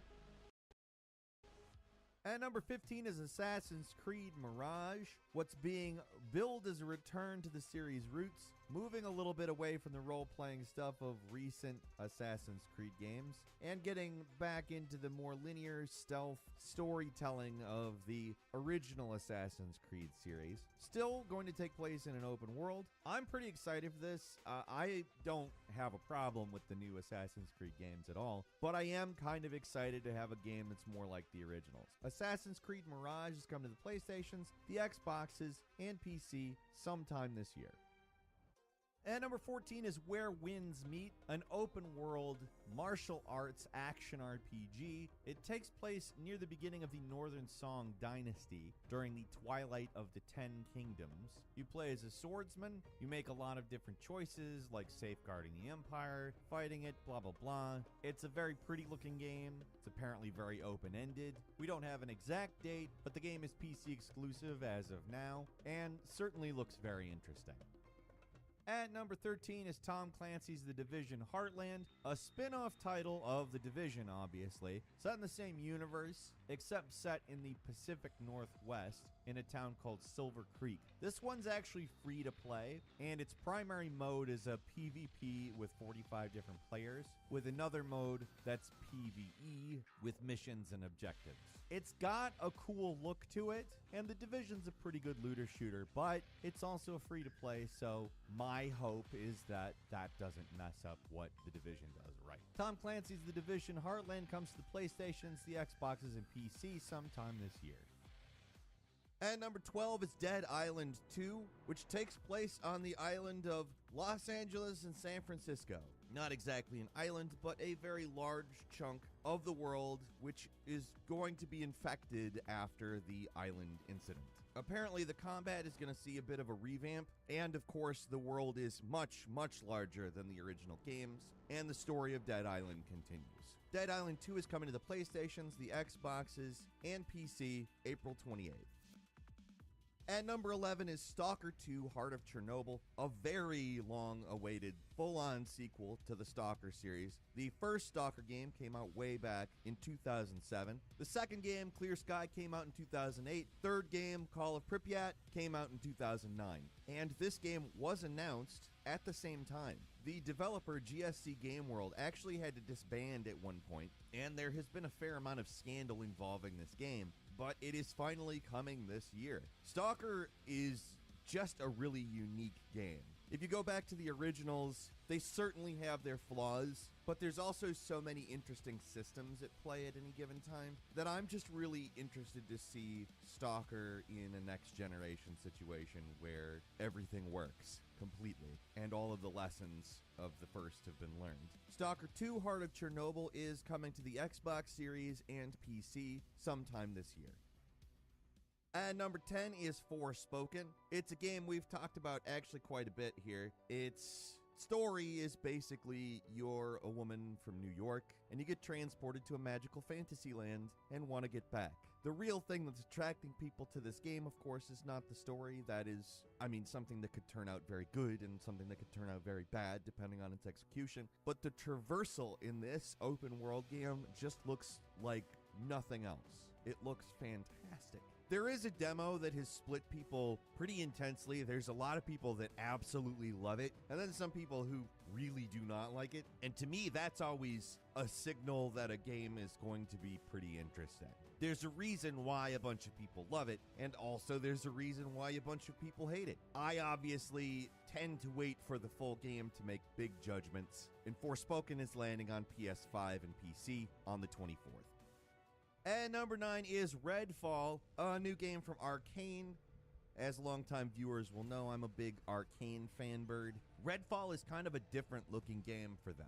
Basically, vampires have taken over this town called Redfall, and in some ways it looks like Left 4 Dead, and then when you watch it, it doesn't really look like Left 4 Dead. Arcane always has something interesting to say and do with its games, so I'm pretty interested to see exactly how this one shakes out. This game's landing on Xbox Series and Windows sometime in the first half of the year. And number 8 is Hogwarts Legacy, a game where you hang out in Hogwarts and you know the world of wizarding and all that. You make a character and you go through the 5th year at Hogwarts in the 1890s. It's an action RPG in a big open world Hogwarts. Like, what more could a Harry Potter fan ask for? Besides, the game is coming to the PlayStations, the Xboxes, PC, and somehow Nintendo Switch on different dates throughout the year. Firstly on the next gen stuff on February 10th, then last gen April 4th, and Switch on July 25th. And number 7 is Avatar Frontiers of Pandora, a game that we don't have a large amount of information on, but Avatar, of course, rakes in large amounts of cash for reasons, and they're making a game. You'll play as one of the Na'vi, and the story will not be an adaptation of any of the movies. It's actually going to be a standalone story, which I think is a good idea, and that's basically the extent we know about it. I think they're really going to need to announce more about this game. They believe it's going to come out sometime during 2023, and if not, early 2024. We'll have more information as it appears. Right now, it's slated for PS5, Xbox Series, and PC, so we'll see. And number 6 is Diablo 4. It's Diablo 4. It's a huge game from a huge series that has defined so much about top-down action RPGs, and everybody's been pretty excited about this game for quite a while. Diablo 4 is coming to the PlayStations, the Xboxes, and PC June 6th. And number 5 is Suicide Squad Kill the Justice League, which is not the same thing as the Arkham games, but is developed by them and takes place in the Arkhamverse. However, rather than taking place in Gotham, it's taking place in Metropolis. Brainiac invaded Earth, brainwashed the Justice League, including Batman, who is not dead. However, Joker is, because again, this takes place in the Arkhamverse.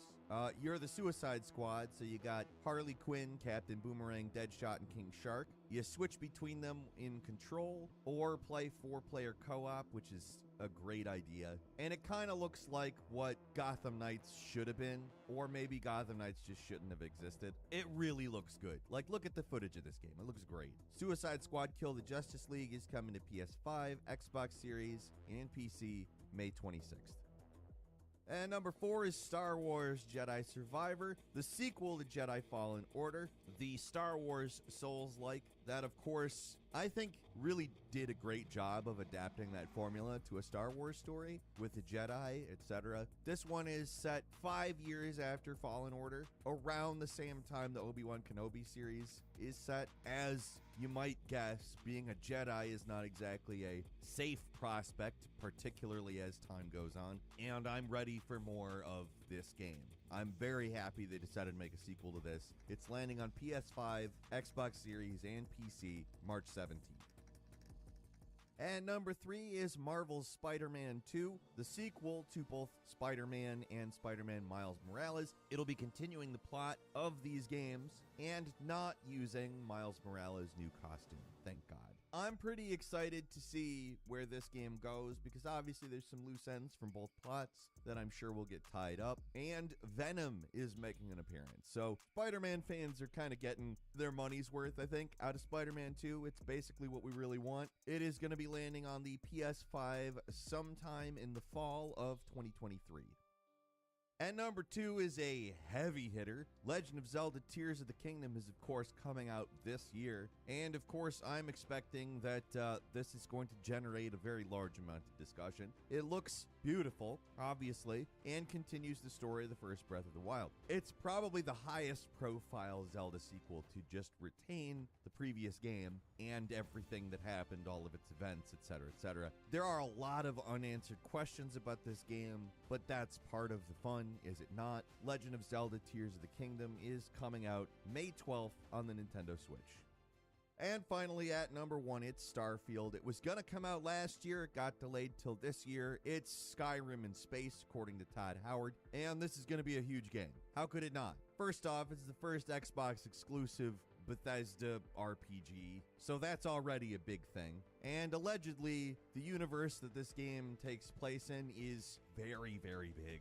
I'm really excited for it. It's Creation Engine, but I don't know, maybe Bethesda understands that they have to do better than the buggy messes they've released in the past. The fact they delayed past what was essentially like the perfect date, November 11th, which is the anniversary of Skyrim, makes me think they're prioritizing the right things over fancy launches. And yeah, I'm excited. I've been excited. Starfield's going to be great. It's landing on Xbox Series and PC, probably in the fall, but we will have more information on its launch as it becomes available.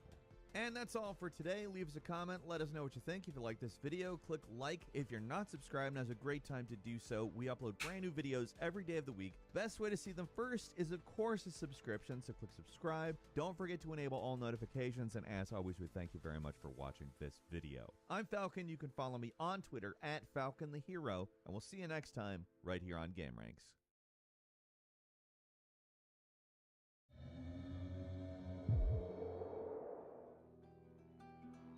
Boston in the year 2033.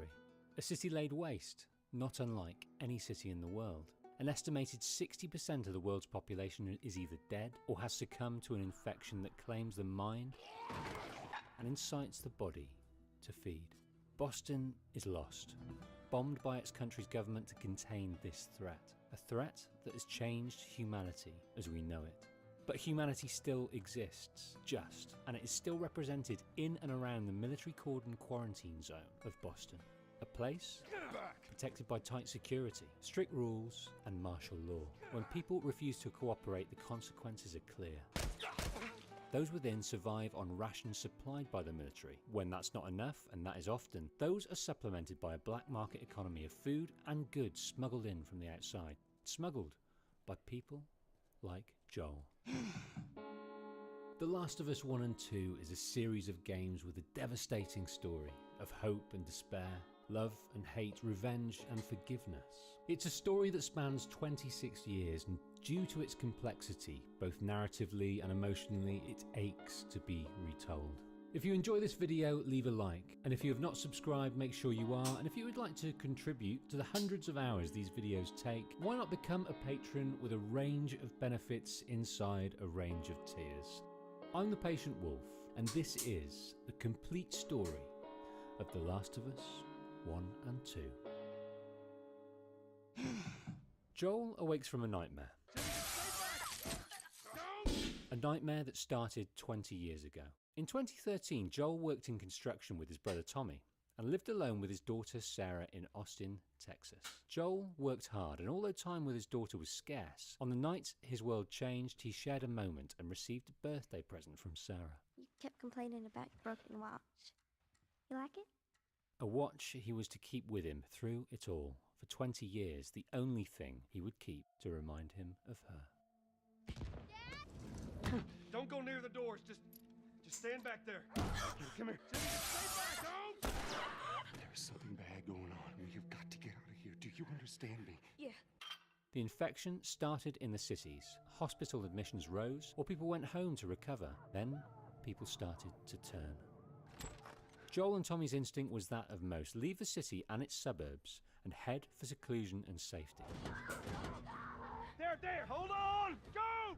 Look out!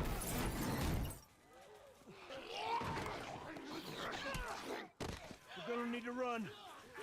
Keep us safe. Keeping them safe. That is Joel's priority as they look to escape the apocalypse that is engulfing their town. As they break free, Stop right there! they come face to face with the military, the only people briefed on the magnitude of this threat. Somebody, we've just been through hell. Okay, we just need... Shit. Please don't. Sarah. Don't do this to me, baby. Don't do this to me, baby. Come on.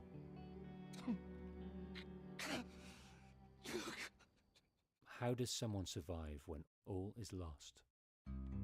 On the 20th anniversary of Sarah's death, Joel has survived and is surviving now in Boston, working with Tess. Joel and Tess are partners in life and in business. They are smugglers. Joel is able muscle, but Tess, she has the brains and the contacts that have allowed their business to thrive.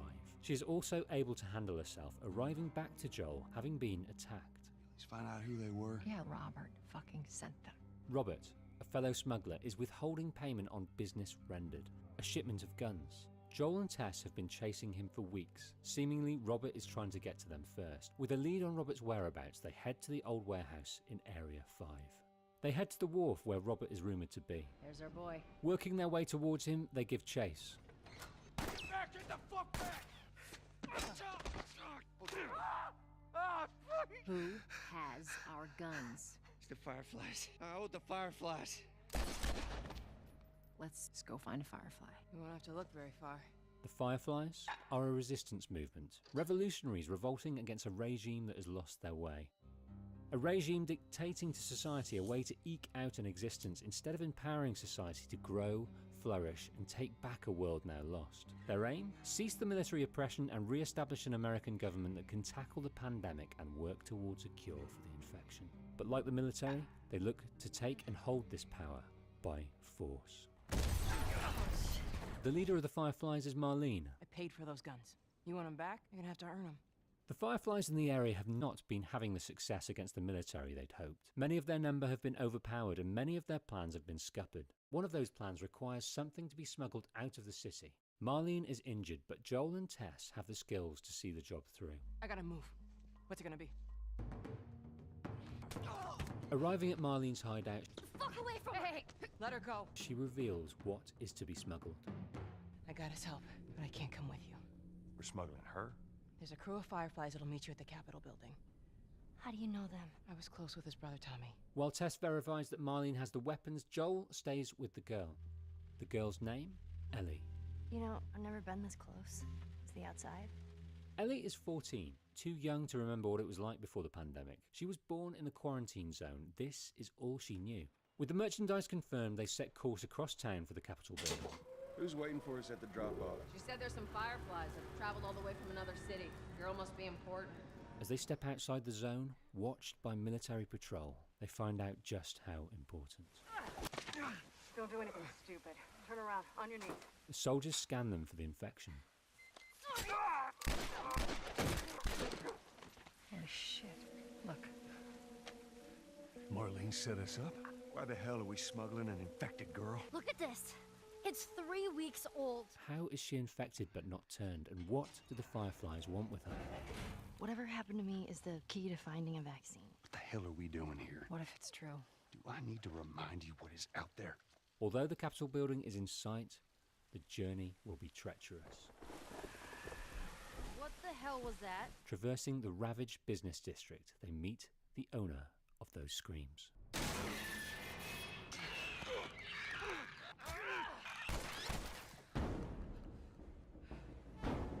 Those infected are no longer human. The infection takes hold and mutates them into myriad forms, all insanely aggressive and will attack on sight. The infection has a name, the Cordyceps brain infection, or CBI, a parasitic fungal infection. CBI is transferred by blood and saliva, commonly via bites, but it is also released via spores as the host dies. Ellie is now resistant to both. As they weave their way through the city, they meet more than they had ever expected. Oh, shit. Tess, how are you holding up? Just a bit winded. This will get us to the roof. They make the last section of their journey in relative safety and arrive at their rendezvous with the Fireflies. No. Maybe they had a map or something to tell us where they were going. How far are we gonna take As far as it needs to go. Now, we tried. Let's just go home. I'm not going anywhere. This is my last stop. Holy shit. She's infected. Show it to me. Oh, Christ.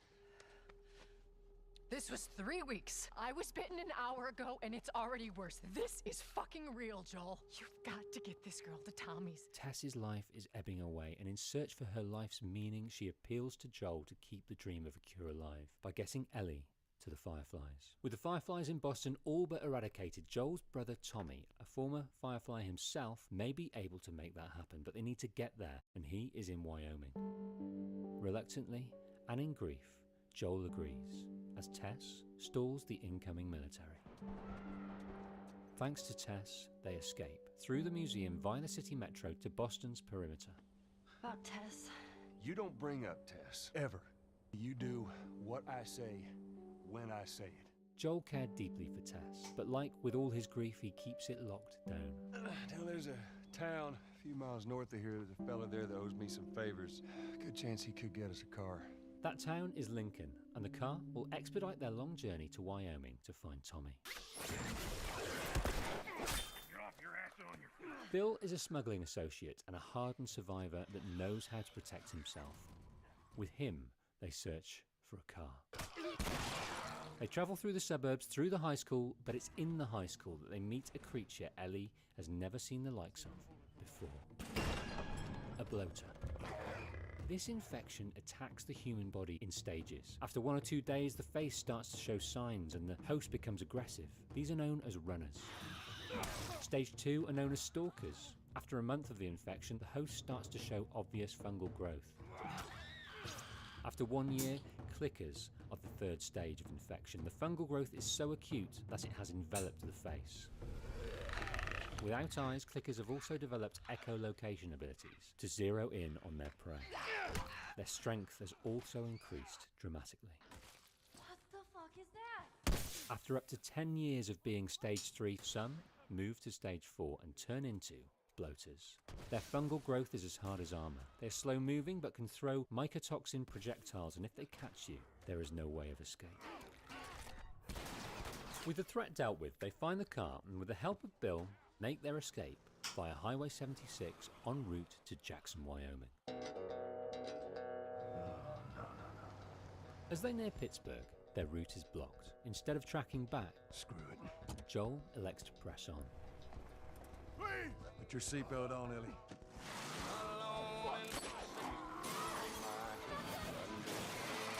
Pittsburgh is populated by hunters. an extremely organised and aggressive group that have elected to live outside of the quarantine zone, to run their existence their way. They survive by hunting, killing and stripping survivors of possessions and food. Joel and Ellie need to work their way across town to escape. While doing so, they meet fellow survivors seeking a way out of the city. I'm Henry. This is Sam. Brothers looking to rendezvous with their group outside the city, and Henry's ultimate goal is to join the Fireflies. They decide to join forces. After sunset, that's our window. Sneak right past them. Battered, wet and bruised, they escape the hunters. Their next target is the radio tower for that rendezvous. Both Joel and Henry were glad to see kids being kids, and although treacherous, a fleeting joy punctuated their journey. Nearing the tower, the hunters catch up with them. Joel flanks the sniper and looks to protect his people. The hunters are vanquished at the expense of noise. The infected envelop, but they escape, barely. Reaching the tower, they rest, tell stories, and wait. I don't think anyone from my group is gonna show up. Worst part about it all, explaining it to Sam. They sleep. Ellie wakes her new friend for breakfast. Sam? Shit, he's turning! That's my fucking brother! Sam.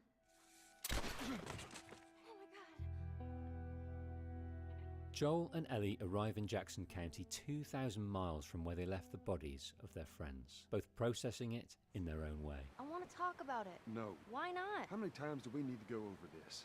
Things happen and we move on. As they near their destination, Joel needs to be clinical and dispassionate for what he is about to do. Ain't no way around. Gonna have to cut through the plant. In doing so, they meet Tommy.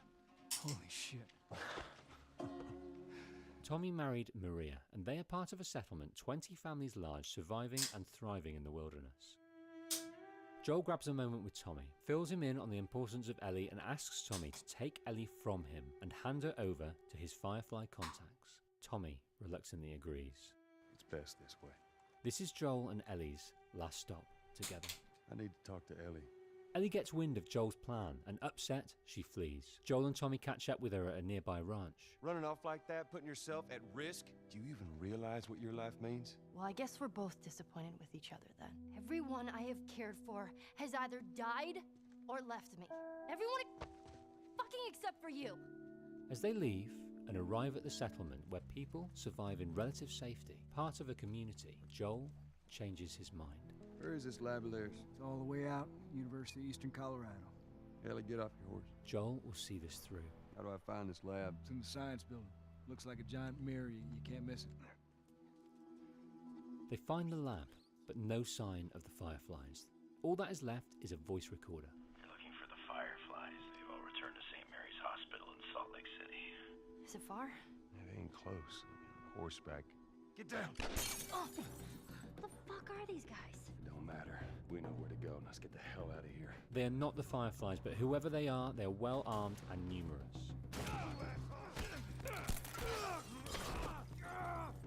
With their attackers closing in and Joel almost incapacitated, Ellie takes charge. They escape on horseback, but Joel is in a bad way. Ellie patches him up as best she can, finds supplies to stitch him up at a nearby mall, and as the snow begins to fall, take refuge in an abandoned house. Winter has arrived. Joel is patched up, but infection is setting in. Ellie is out in the surrounding area searching for food and hopefully some antibiotics. She tracks a deer. Who's there? Hello? We just want to talk. Name's David. This here's my friend James. From a larger group. Women, children. We're all very, very hungry. Do you have any antibiotics? They make a trade, meat for penicillin. James heads to fetch it while David waits with Ellie. As they take shelter, infected show up. David and Ellie work together to overcome the onslaught. Let's head on back. Check on that buck of ours. As they continue to wait for the antibiotics, the conversation takes a turn. A few weeks back, sent a group of men out to a nearby town to look for food. Only a few came back. They said that the others had been slaughtered by a crazy man traveling with a little girl. Despite this revelation, David allows Ellie to leave with the drugs. With the clock ticking, she gallops back to Joel to administer the medicine, but David's plan is now clear. They had tracked Ellie to their location. Ellie leaves to draw them away from Joel. David captures Ellie. Keeping you alive here. There you go. She wakes to the reality of David's group. They are cannibals, butchering any survivors they can find. But rather than butcher Ellie, David wants to keep her as his pet. As Joel's body starts to react to the drugs, he awakes to find Ellie gone. Ellie! Where'd she run off to? With David's group in the area, Joel quickly finds out something is up. He extracts from them Ellie's location and heads off into the increasing snowstorm. Let's go! Ellie's reticence to bend to David's will leaves him with no choice. He will butcher Ellie, as he has done with so many others. But Ellie plays her last card. I'm infected! Roll up my sleeve. Ellie breaks free, but in the snowstorm and the unfamiliarity of the environment gets turned around. You want out? Go ahead and come get these keys. As a fire breaks out, David gets the upper hand. Let me tell you something. You have no idea what I'm capable of. Ellie! Stop! Stop! Fucking touch me!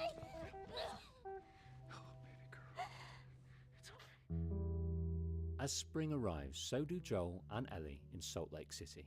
They have been through a lot together, and as their journey's end nears, Ellie is not herself. Maybe it's the trauma she's been party to, or the apprehension of what meeting the Fireflies will entail. You gotta see this. What the hell is... Before they embark on the last few hundred meters to the hospital, they share a moment together. We don't have to do this. You know that, right? After all we've been through, it can't be for nothing. While attempting to reach the hospital via a tunnel, Joel's footing gives way.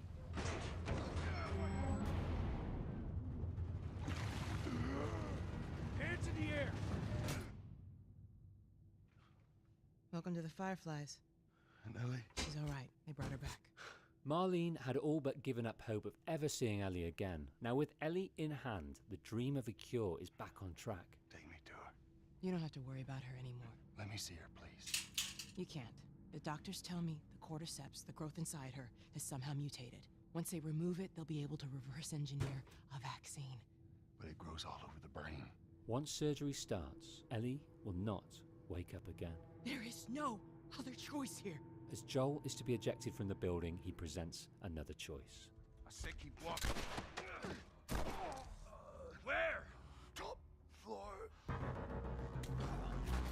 After all they have been through, Joel's connection with and affection for Ellie is so profound, he has no other choice than to get her out. Despite the wider significance, he can't lose Ellie like he lost Sarah all those years ago. Sweet Jesus. What are you doing? Oh,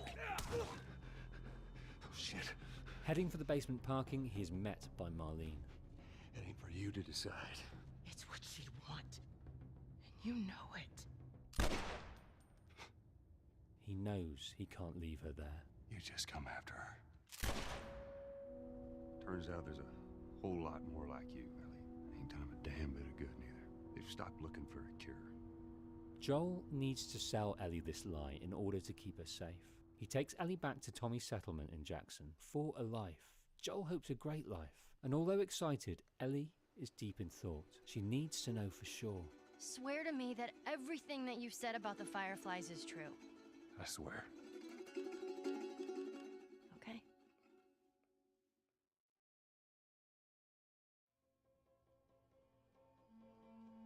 Joel lied to Ellie.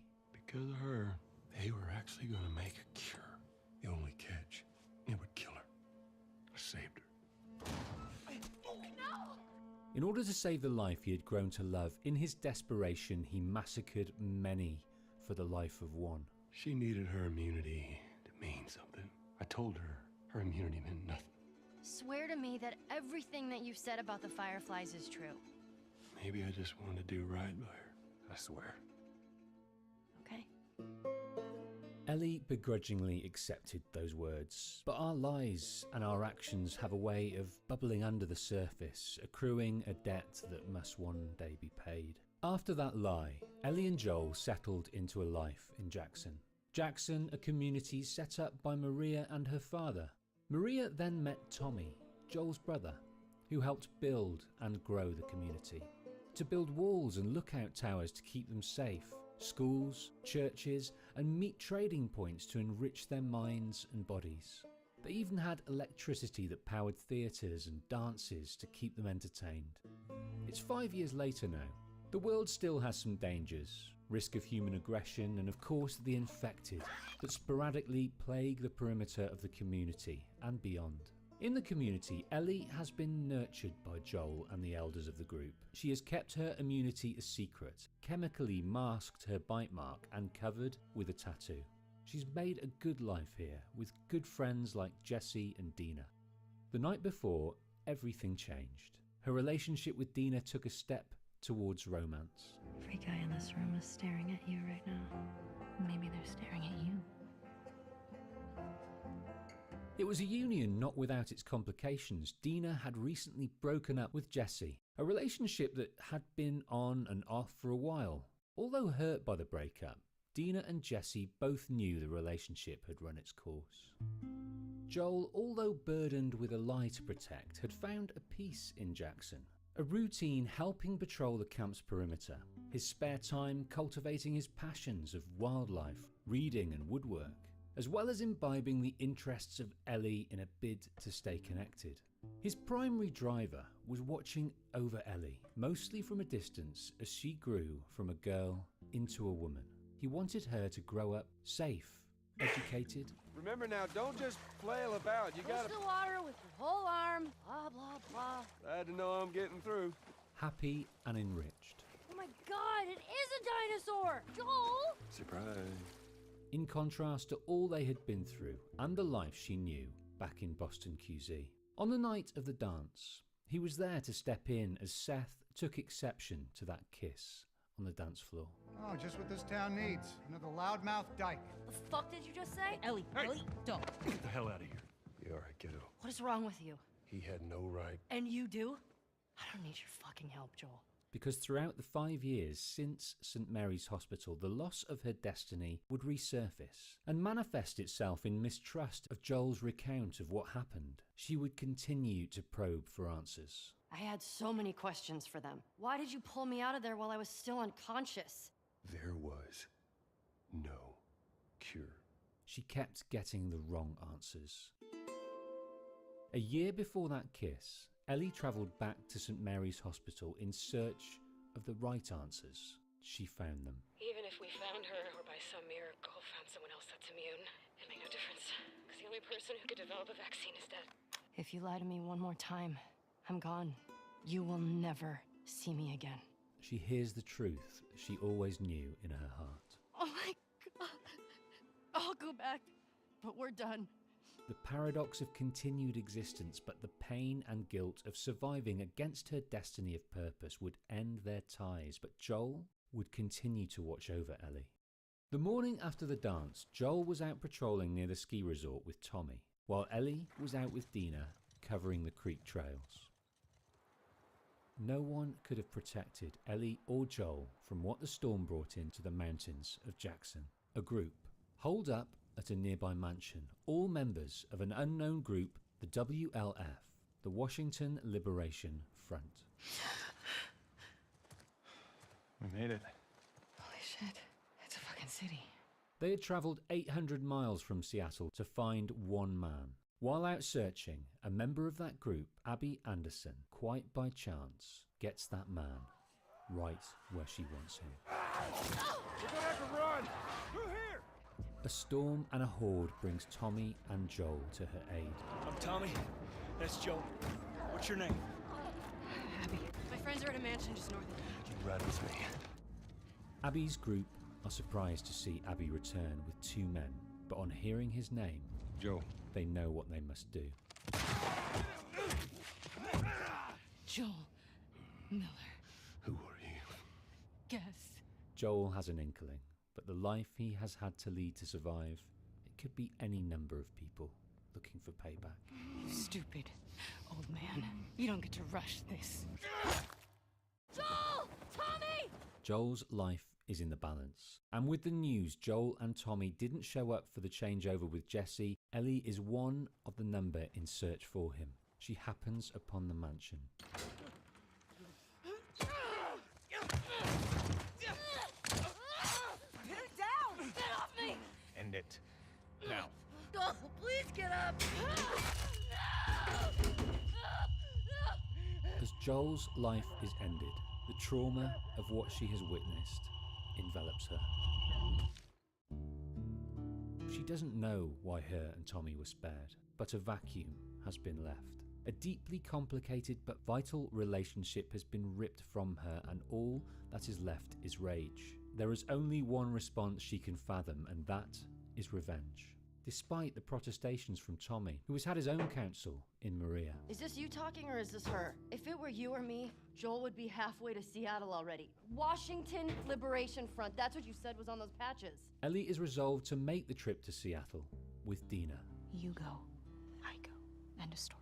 Ellie agrees to wait one more day so Tommy can try to turn Maria around and sanction the trip. But whether it's his own need for revenge or a bid to protect Ellie from the same fate, he takes a horse and heads alone to Seattle without telling Ellie or Maria. In desperation, Maria allows Ellie and Dina to leave too, with Ellie's horse, Shimmer. Do me a favor and bring my dumbass husband home in one piece, please. The journey to Seattle was long. They came across campfires, possibly from Tommy. They can only be a day or two behind him. They arrive at the gates of the Seattle QZ, find a map, and scale the walls to find, as far as the eye can see, the place is deserted. No WLF to be seen. It's peaceful out here, at least. It's weird being in a QZ and not hearing gunfire and explosions. They find access codes for many gates in the enormous QZ, and a note speaking to a WLF presence at the Saravina Hotel. But to progress, they need fuel for the generator, so they head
Head into the downtown area to find it. In their searching, notes and